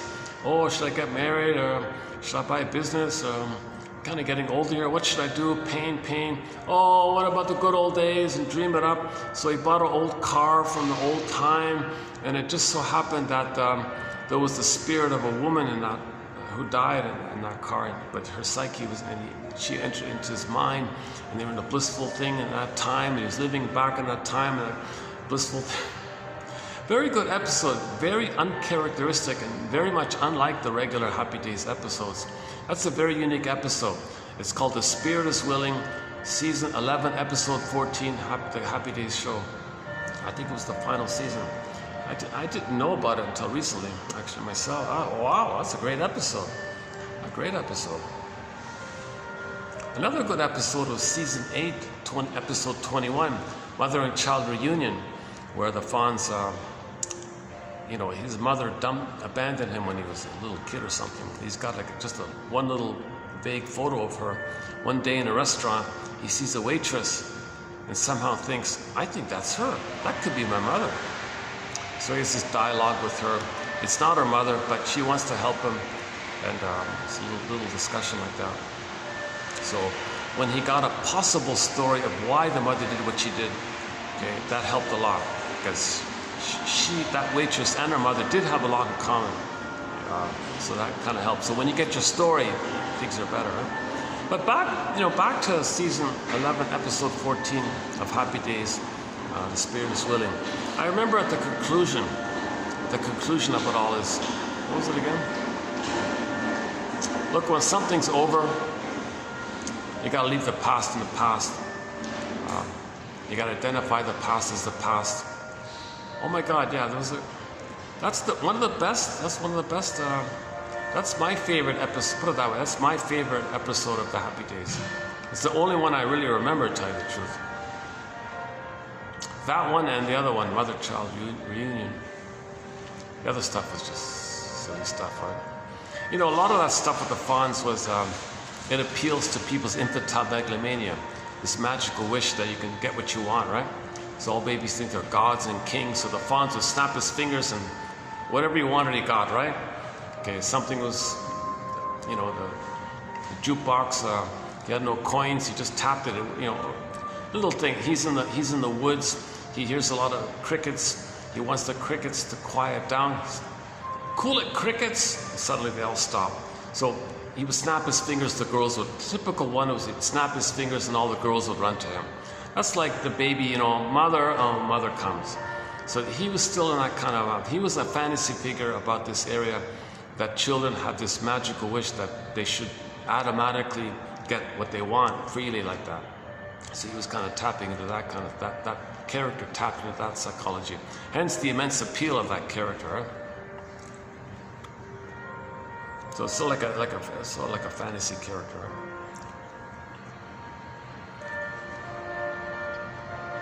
Really, somebody's in the woods, they just say to all the animals, quiet everybody, and suddenly all the birds and the crickets and the frogs stop.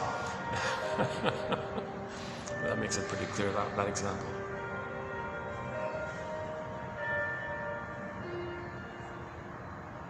Because a lot of people have that unresolved. A lot of people didn't get that phase satisfactorily met. A lot of children didn't get that phase called the world is my oyster phase. All babies think they're little gods, everything serves them, takes care of them. This goes on up until 18 months. Now when the child ideally hatches out of the egg at 4 to 5 months, he's still in that phase. Or if he didn't get the egg, he kind of wants to get back in the egg kind of thing. But anyways, let's say he did get the egg, but he's traumatized between 4 to 5 months and 18 months. And during that time, he's meant to let the mother's supposed to say, I see you. Look at you, wonderful, wow. And she's supposed to admire him like somebody worships this little God. He thinks he's a little God, so the mother should be like, oh, yes, little baby God. As counterintuitive as it seems, the mother's not supposed to rebuff him for that kind of face. In fact, just tolerate it and just say, I see you, that's great, yes. You're a little God, yes, you're a little God.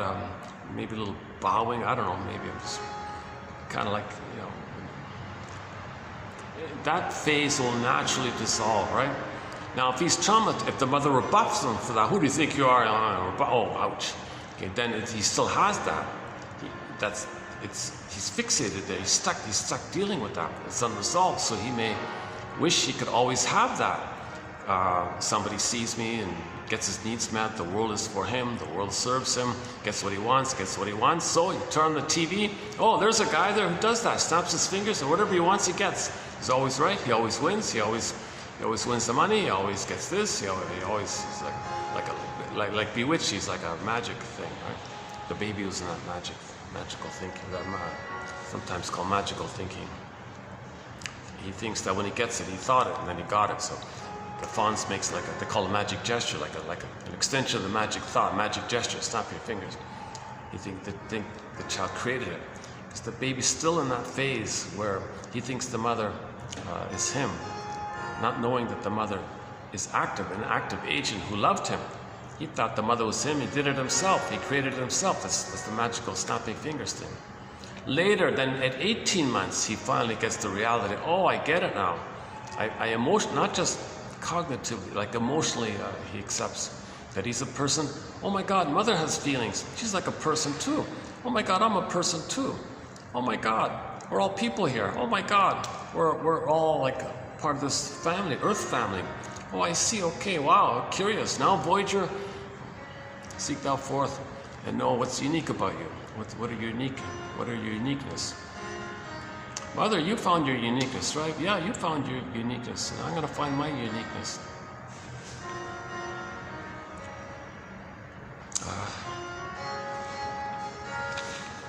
I'm glad I found this little. I feel like I feel like I partially, a little bit saved this video, this end part here. But I think I should wrap it up here. I don't want to freak out these people passing by me from the garage. Is it showing up on the thing? No, good. Okay, let's see it. The people are passing in front of me, going to the garage thing.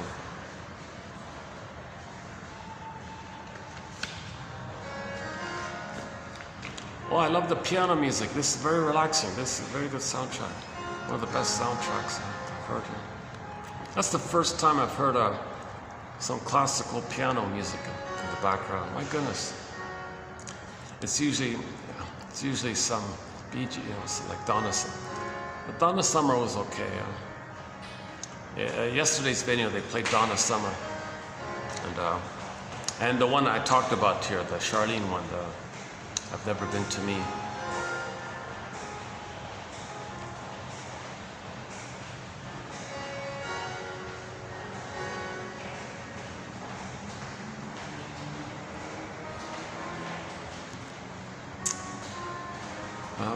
What else? Hold a sec. Let's let these people pass here. Oh, there's cameras all over the place. Nobody should be too worried, right? Oh, there's guards there. There's cameras. Yeah, okay. I'm a little bit self-conscious. Like, I don't want people to feel uncomfortable if they're passing by. There's a guy sitting there filming. But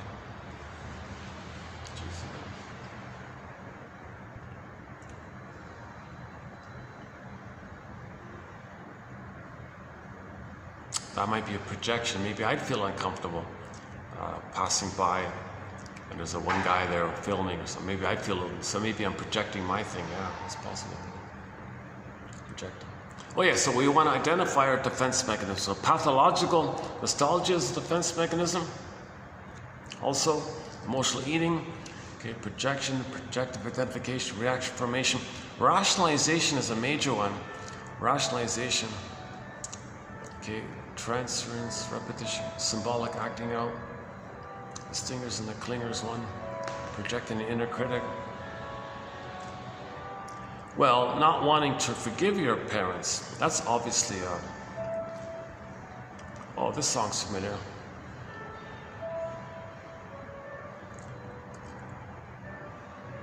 Oh, this is Journey. Steve Perry. Oh my God, this is Steve Perry. Lying here with him.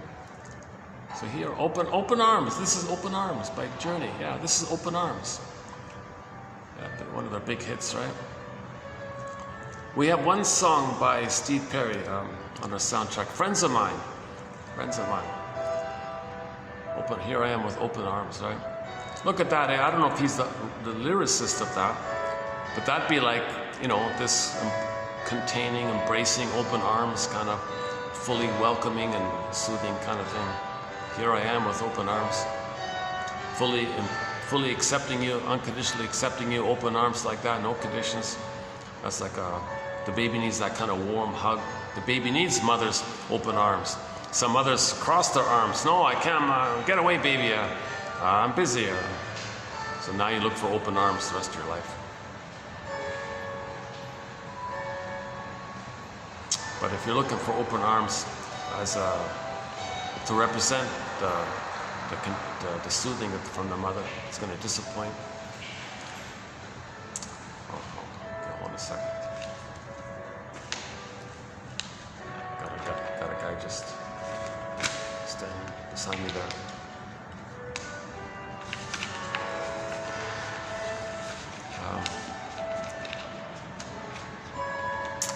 What else?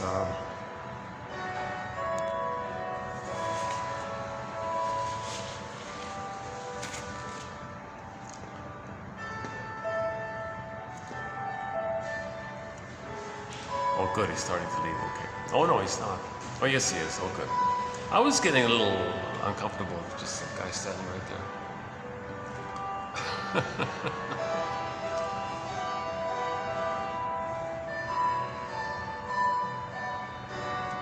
Or maybe he's worried. Is that guy gonna follow me to my car? Maybe maybe that's what it is. Maybe he's worried. Let me pause here and make sure this guy is not gonna follow me to my car. Oh my God, Jesus Christ. He's gonna steal his car. Jesus Christ. Ugh.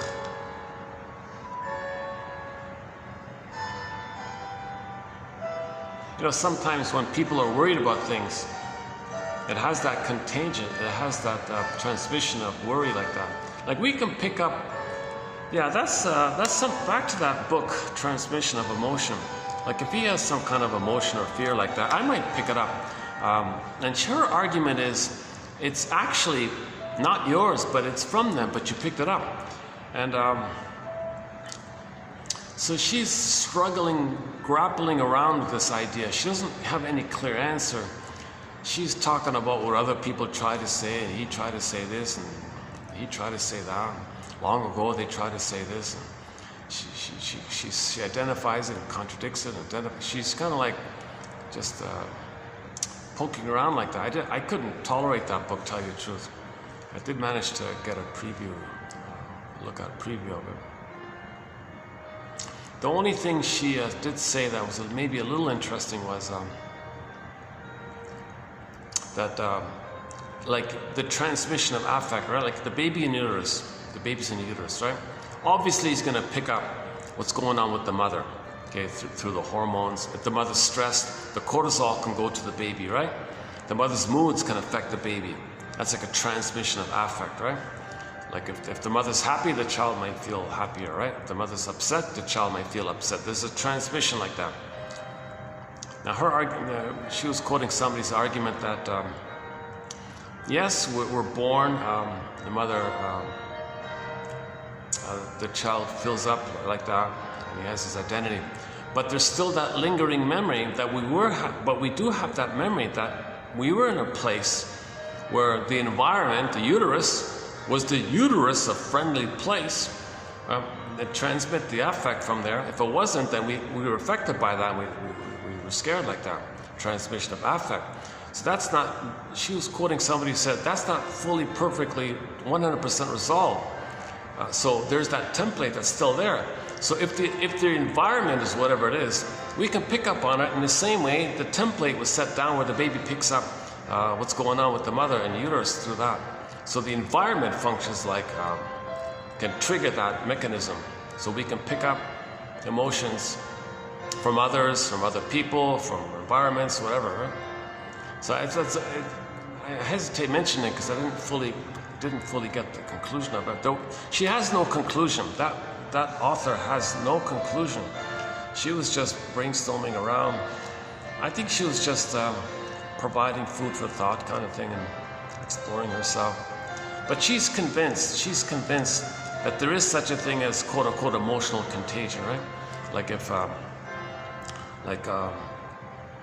if the teacher in a classroom is depressed or something, all the other kids might suddenly be sad, but they weren't sad originally.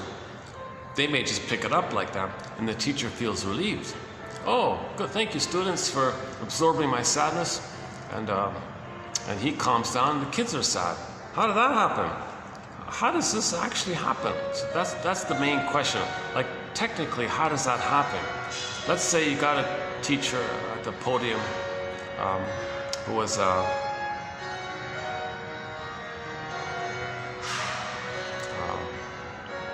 feeling anxious, let's say, like myself, right? Feeling anxious.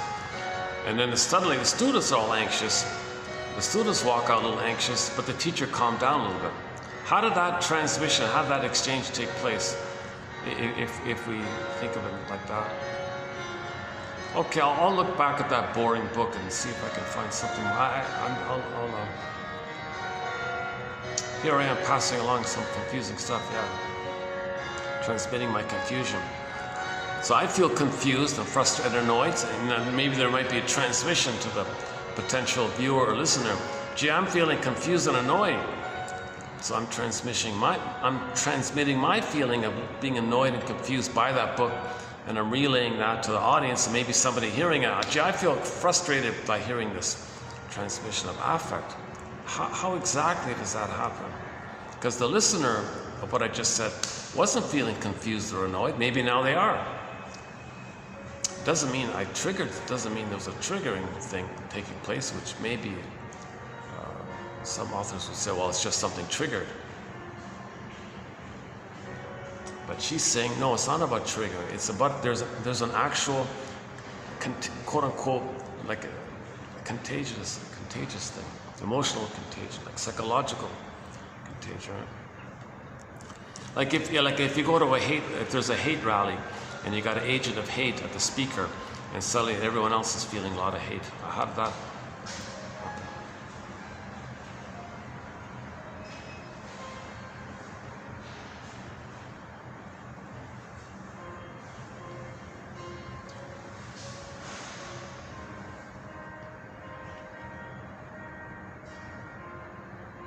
Projective identification is a more specific construct which we include.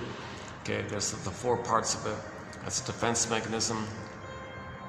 Okay, to see it externalized, to see your denied emotions externalized, that's defense, or misery loves company one, or projective identification as communication. You want to communicate. So your positive intention is to communicate and to know how you feel by coaxing others to feel what you're feeling with the hopes to communicate it. So your buddy says to you, gee, are you feeling such as, that's right, I am. I want to talk about it. Why don't you just put words to it? I didn't know it. You put words for it to me, now I can talk about it because you brought that kind of thing. Now the shrinks regard it as a communication that the person is trying to tell them what happened in their childhood. He puts words to it. And the 4th one is it's defense. If you recreate the drama, it's also a defense if you provoke someone. Okay, what are the defense mechanisms? Well, duplicity, all this duplicitous stuff, Helmut Kaiser thinks, ultimately, if you trace it down, it's to recreate the bliss, the missing blissful oneness. So that's the defense mechanism. Okay? That you don't want to admit that you didn't get the blissful oneness of the mother. So if you're all this double talk and double speak and confusion, lie, always lying, well, you had that need for the oneness. That's why you're lying. So if you're lying all the time, he traces it back. The source point is you want to create that symbiosis. Pathological lying means you didn't get that symbiosis, the merging, the egg, the blissful oneness of the mother. He has that kind of theory. He focuses on those 2 points, duplicity analysis and unmet symbiosis.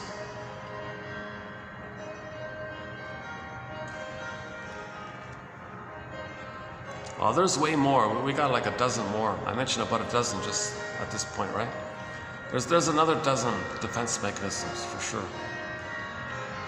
So I think it's fair to say we cover at least 24 defense mechanisms in this collection here. I think I mentioned about 12 so far.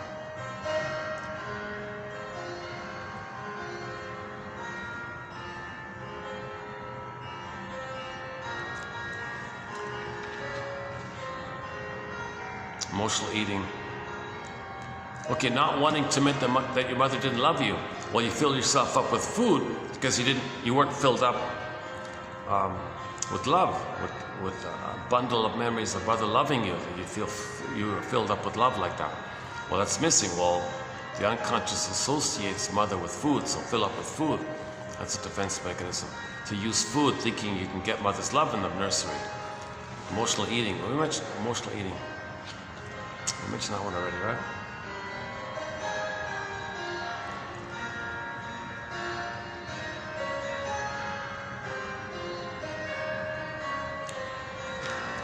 Well, the BPD amalgam definitely is a defense mechanism. This constant survival anxiety, meaning you won't free associate, that's a defense mechanism. You won't make an I statement, obviously that's a defense mechanism, right? You're afraid of your feelings, so the way to not get in touch with the feelings, well, don't make an I statement, don't free associate, obviously, and then rationalize. rationalize it away, explain it away with why you're doing it. Yeah, go to the rationalization videos we recently completed. 2775 to 80. 2775 to 80. We did a 6-video run just on this topic called rationalization. It doesn't mean you're being rational. It means you want to give the appearance of being rational to hide that you're really being irrational.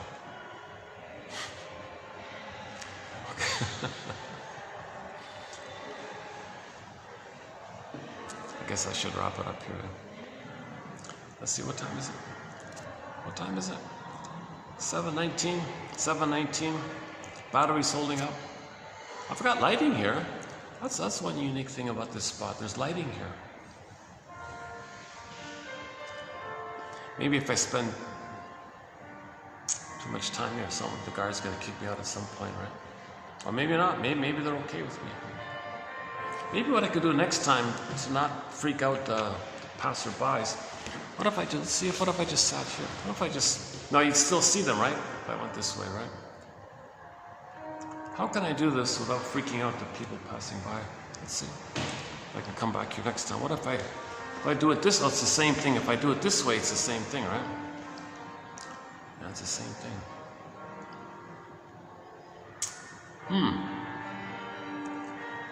Or maybe just... Now, no matter how you do it, there's no way I could position myself here to not freak out the people passing by, or potentially freak out.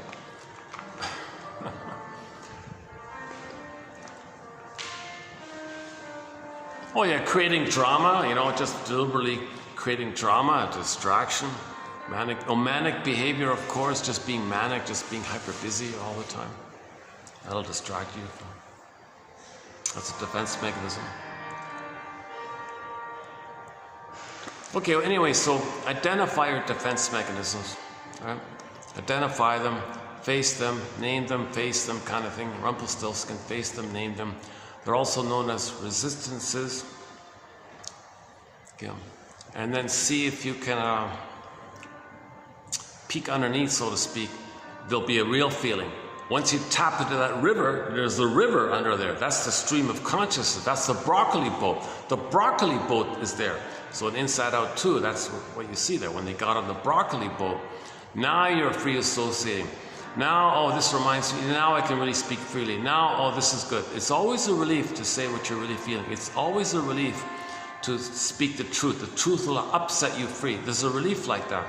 The pain is that we're not free associate. The pain is that we're not speaking the truth. It's painful like that. You've got to create excuses and blow off steam. Okay, that's another defense mechanism, right? Just blowing off steam all the time around the pain, around not feeling. So pain is a defense against feeling, obviously. Well, pain is the byproduct of not feeling, and then you're blowing off steam all the time. That's called a sham reaction, or a failed abreaction. It's not a genuine abreaction. It's just blowing off steam stuff. So, anyways, like he said there, one of the quotes I mentioned earlier. You identify the resistances. Underneath it is the river, the boat, the broccoli boat's waiting for you. Hop on the broccoli boat and just go, let loose, kind of thing. Just say what comes to mind. Ideally, you're with a caring witness who validates what you're going through, so that helps them.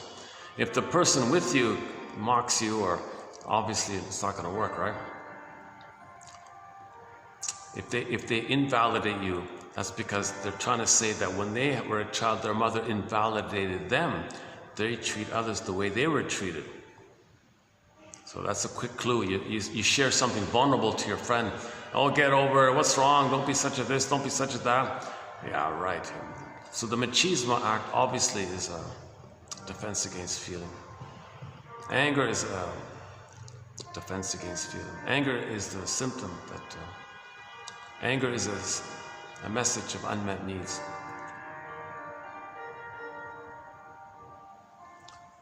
Anger is the loss of the primary feelings. So you just keep validating. Just be okay with feeling. Just Practice the habit of being okay with feeling. Welcome the feeling. It's your soul. Welcome your soul. Welcome. It's kind of like welcoming a... if suddenly there was a frightened kitten here, if there was a kitten here, scared or something, alone, I'd welcome him. So same idea, you'd welcome how you're feeling, like a frightened, lonely, scared, abandoned kitten or something. So welcome that kind of sense. It could be burning, could be biting, could be muddled, or whatever that sensation is, just kind of be spacious around it and hold it, like embrace it. There you are, accept it. Just accept it, kind of thing. Don't criticize it. Don't blame yourself for having it. There it is. There it is. Just there it is, right? Ah, there you are. There you are, scared kitty. There you are, scared kitty. Let the kitty calm down.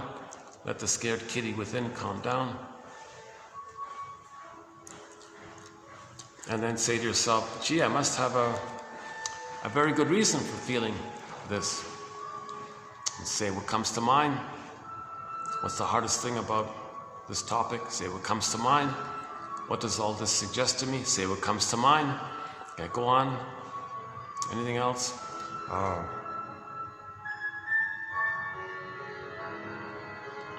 Validate. Okay, validate, right? Belittling, criticizing, that's a defense against feeling. Feeling comes up, no. So negating and belittling, that's a defense against feeling. Squelching feelings is a defense against feeling. To squelch it, to say get over it, what's wrong with me, criticize. Obviously that's all a defense against feeling. So when you confront that, don't criticize yourself. Don't criticize yourself, analyze it, analyze yourself. You're criticizing yourself. Did my mother criticize me? Oh my God, of course she did. So now you're getting somewhere.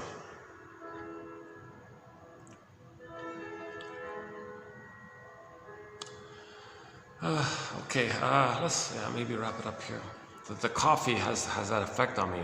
The coffee gives me a little enthusiasm, and then it makes me a little sluggish. I even sometimes feel like I'm slurring a little bit in my speaking. That's not normal. That only happens with the caffeine effect. Otherwise, I don't get that at all. Why do I keep drinking this coffee? That's a strange thing, eh?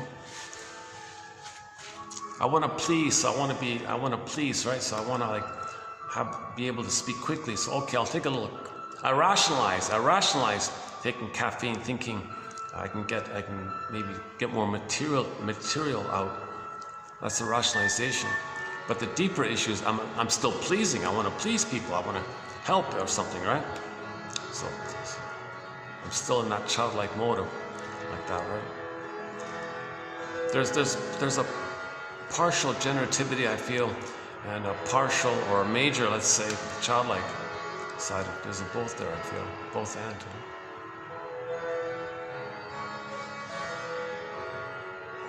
No, maybe, but to be honest with you, it does feel like I'm in the middle like that. Like a part of me is the clinger, and part of me maybe is that's the decent thing to do, to share this information if it's not out there. These quotes are hard to find. That's why I feel like, what's going on here? Why isn't this widely available? Why doesn't everybody have 1001 Windmills of the Mind on their iPhone? This should be available. This should be a built-in given to every iPhone. And the moment someone says, I feel like something's missing, it unlocks. Like the moment you say, I'm living the provisional life, it unlocks. I'm living like a transient life. Something's wrong. It unlocks, right? So the moment you're ready to face this material, it's available to you, right? It doesn't have to lock or unlock. It's just there. You'll look at it when you want to, right? It's harmless to look at it in your 20s. If you're not ready for it, you just brush it off, right? But it's useful because you'll remember later on in your 40s. Hey, what was that in my 20s? I brushed off. Let me go back to that, kind of thing. So, I've mentioned numerous times about the comic psychoanalysis. 1955 comic came out called Psychoanalysis. 4 issues, 12 therapy sessions, 3 clients, Still the best intro to it all. And it's available through a company called Dark Horse Publishing. Type in psychoanalysis, you can get the comic. The original print is unavailable. It was 10 cents back then. Now it's maybe worth $1,000 if you could even find it. I don't think so. Never mind. Just get the reissue. It's in hardback. The complete run is in the hardback. Also available in the digital format. A huge boost to healing our soul, the reissuing, the saving of that comic. It was lost for decades, right? It's back. I got it. Inside Out is here. 1001 Windmills of the Mind is here. Henry Hart's notes are here. It's great. There's a real kind of upwising taking place, a healing taking place. A lot of self-help books out there. A lot of books about grief process. There's a lot of songs about the grief process. Like today's one, you know, geez, this monkey and this old rage and greed from. I'm gonna let that stuff go now. Finally. When I forgive my mother, I'll give new life to my old inner child of the past and let my old dreams come alive again. What was it again? Unattended dreams will breathe life again. They'll be yesterday's child will grow up wild, free and wild. So now your beingness can develop. So your arrested develop. You lift the anchor on the arrested developer. Now you can develop freely again.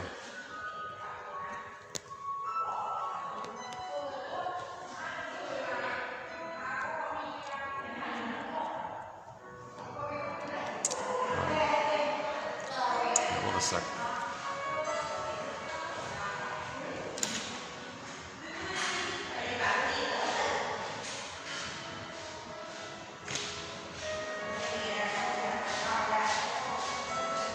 Let's let these people pass by here. Hold on a second.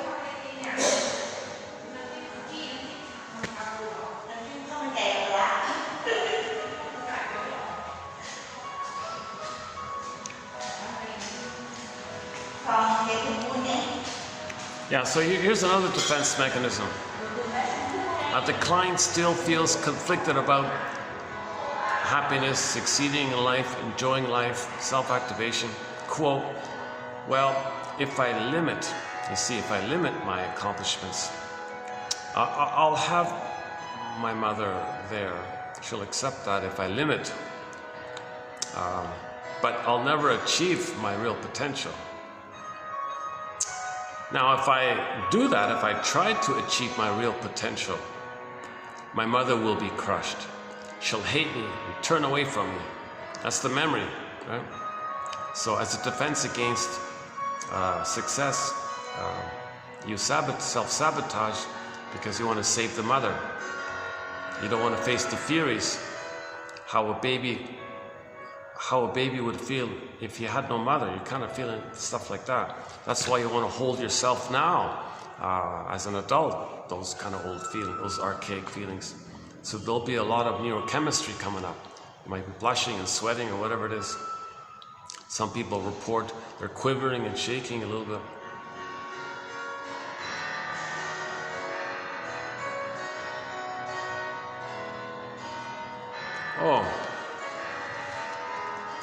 Just a self-help quote here about the so-called relaxation response. Benson, 75, identified the relaxation response while studying meditators. When his research participants focused attention on the simple cycle of inspiration, expiration, he documented decreases.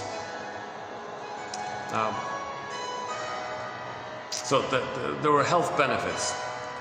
As he pursued the health benefits of the technique, he theorized that any repetitive mental or physical action could serve as the basis for the, quote, relaxation response, as long as one focused concentration on that action.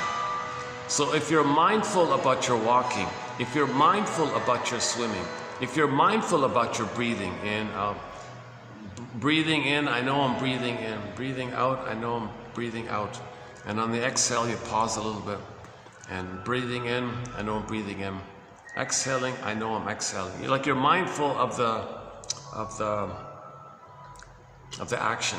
Be it breathing, be it walking, be it swimming, or be it chanting, whatever you're doing, as long as you're mindful. Okay, oh, I'm mindful that I'm doing the jumping jacks. I'm mindful that I'm jumping up and down. Like as long as you're mindful with the yoga pose, I'm mindful doing these movements. Now the Tai Chi people are really good at this. I think the Tai Chi people really show this mindfulness, like the slow movement. They're mindful when they move that. Like when they move, they're not just mechanically moving, you know, like some other, some fast yoga or something, but these speed yogas. Nobody's mindful when you do aggressive yoga like that. It's got to be so-called yin yoga, mindful yoga. Like yin means feeling, mindful. Yin yoga, right? The Y-I-N, the mindfulness. So whatever you're doing, he says, if you're mindful, you may click up the relaxation response. The relaxation response is associated with health benefits, according to these all these researchers things. So people, all these meditators, you know, they're mindful when they do it. Yeah, that's why the Tai Chi is so awesome. The Tai Chi movement. You see the gentle movements like this, circle. You know, the Qigong movements, the Tai Chi movement. It's very mindful. So you'll get the health benefits like that when you're mindful, or just sitting still and mindful about your breath, right? Can I be mindful about my posture? Like when I'm sitting, am I sitting? Am I mindful when I'm speaking? No, I'm not. I'm often a little. Sometimes a little anxious. I'm usually quite anxious.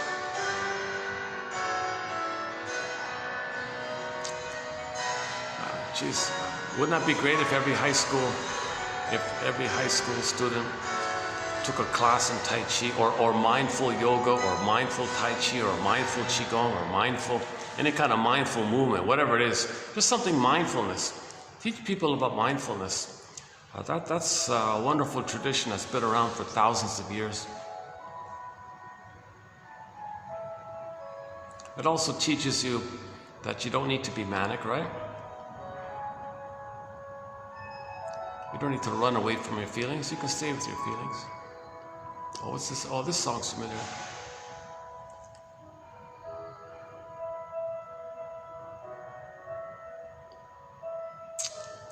Oh yeah, okay. And is that the my heart will always what is it again? Here now, wherever love will that from the Titanic movie. What is it again? My heart will always something. Celine Dion, the singer Celine Dion. My heart will. What's her famous song from the Titanic? My heart will always follow. No, that's not it. Here now, my heart will go on. That's it. My heart will go on. My heart will go on. My heart will go on. Yeah, we can heal. That's the innate. That's code for the innate drive for healing. There's always this constant innate drive for healing. My heart will go on. Like the healing process. The healing processes are always kind of going on like that. So just don't get in its way. Like just allow it a little bit. Like be mindful. Allow it. Accept healing. Accept that nature's trying to heal you. Cooperate with nature. So you wake up in the morning, get a dream sequence. Your unconscious is saying to you, "Hey, you! It's like this in your soul today. Thank you. Thank you." And Sanford says, unanalyzed dreams are unopened letters. So, okay, thank you. It's like this in my soul today. And then, free associate from the sequence. What does it suggest? What does it remind you of? Now, what you remember from the dream is very often symbolic. That's why you got to unpack it and free associate. so-called manifested, but sometimes it's all symbolic. Oh yeah, recently we did a quote from the TV show called Westinghouse Desilu Playhouse, season 1, episode 6 was it? An episode entitled The Time Element, which was originally meant to be the pilot for the Twilight Zone. They rejected it, and Lucille Ball's husband saved it, I think. Very good TV show. It's about a shrink having a dream, where in the dream, he's working as a shrink, helping someone else who is him.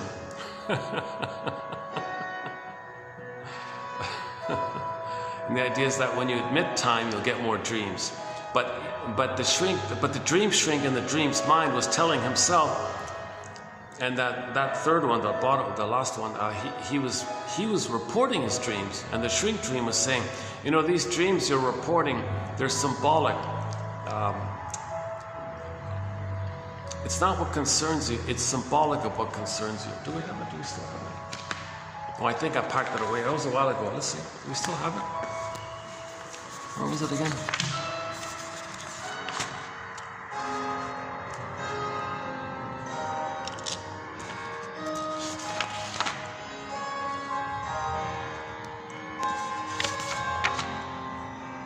Oh, it's packed. Oh, we packed it away already. Go to 28. Go to the 2870s. It's in there.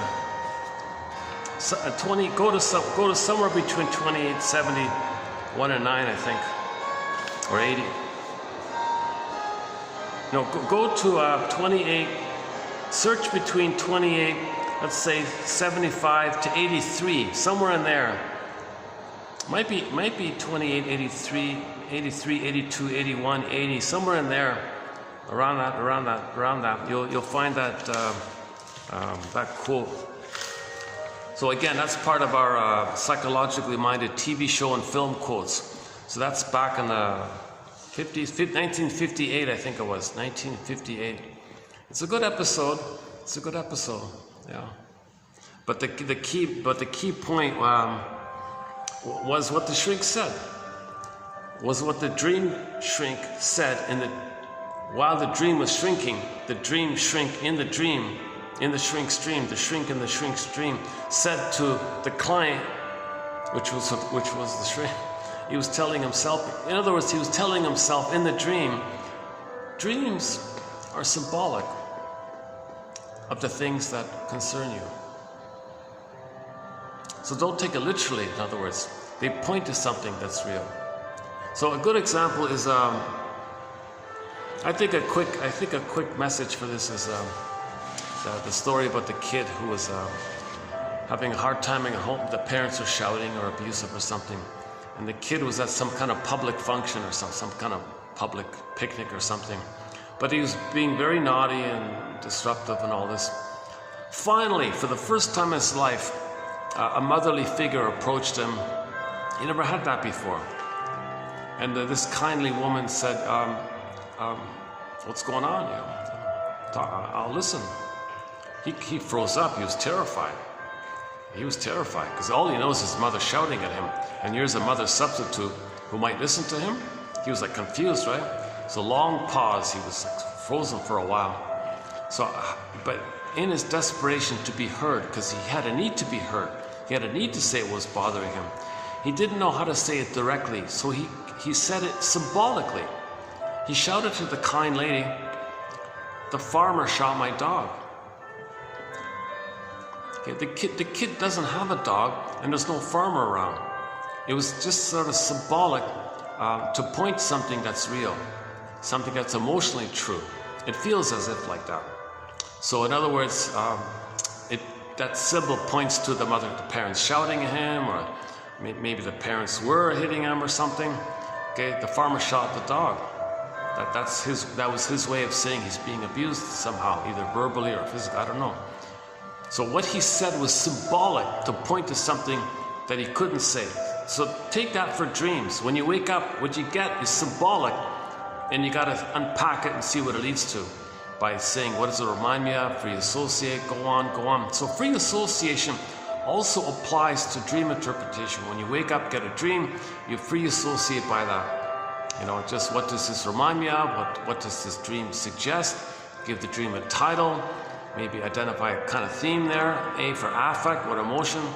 And then Q, see if you can create imagine some kind of question your unconscious self is asking you. TTAQ is an attempt to make more of the unconscious conscious. It's a constant journey of gentle awakenings, quiet awakenings, make the unconscious conscious. So you wake up in the morning, your unconscious is saying, hey conscious, here's a little bit. Work with it a little bit, please. Thank you unconscious, I will, I'll read the letter. And you free associate a bit, leave it alone. Okay, keep a dream journal like that.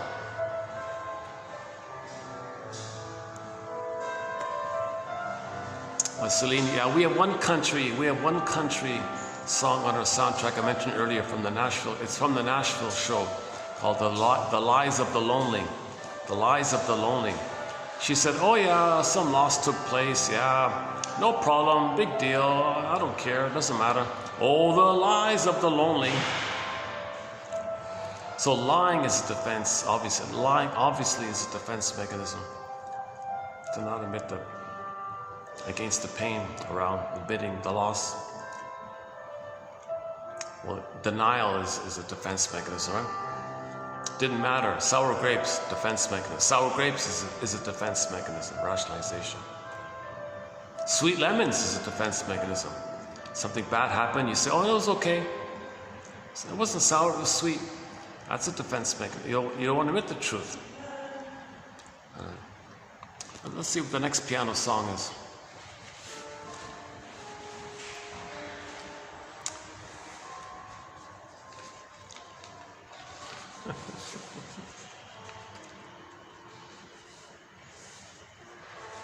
It's not Rachmaninoff. Wasn't there some? There was a movie where some guy kept talking about that. What was it again? No, I have no idea what this is. It's not Beethoven.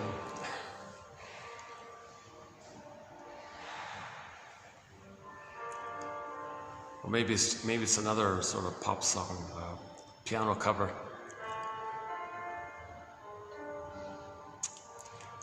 Well, it's possible it's copyrighted, then I'll know through the copyright message what it is, right?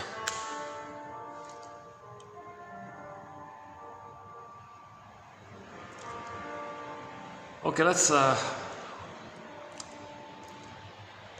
why don't I just walk up to the front door and wrap it up there, close it up there.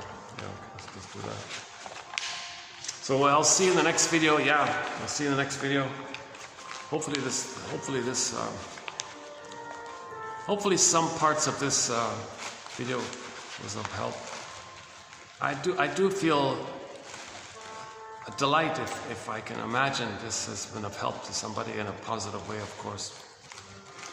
Now, people can use knowledge as a defense mechanism. Another defense mechanism is intellectualization. You use ideas to get away from feelings. No, the ideas are to help you to accept your feelings. Some people say, no, I'll use those ideas to squelch my feelings. Another defense mechanism is beliefs, a lot of beliefs that we create. I believe this, oh, I believe this. Well, your pain created that to make you unaware of the pain, and you believe the belief as a defense against the pain which created it. So go to the Janoff material about that. He's got a very good book called Beyond Belief. His final book before he passed away, he wrote it in his 80s or something. Very good book. Very hard to find. I got one copy, luckily, and I got the best quotes from it in our collection. So I saved you a lot of work. Go to 45 to 70. Embedded in that 26 videos are those quotes from that book of his, Beyond Belief. Very good material.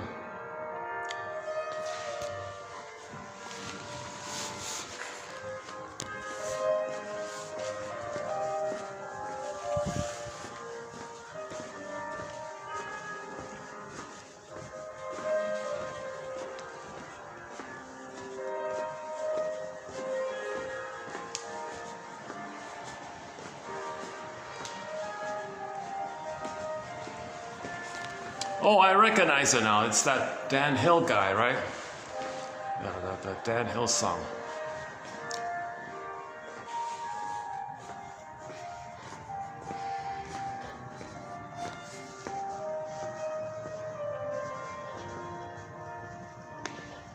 Oh, no. Sorry. Not Dan Hill.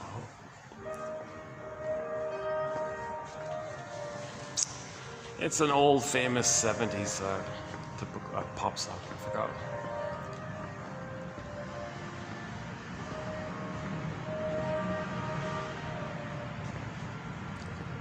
Wow, this is quite a.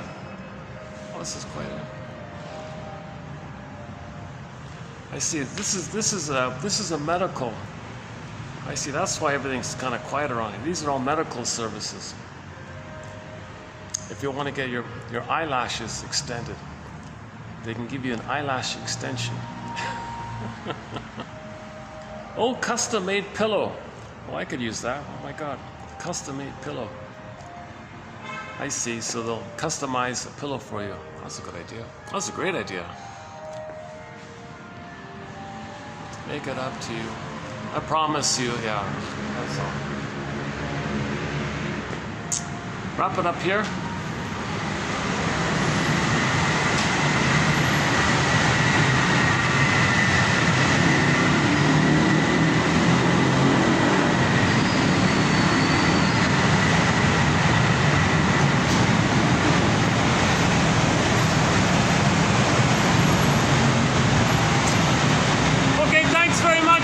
See you in the next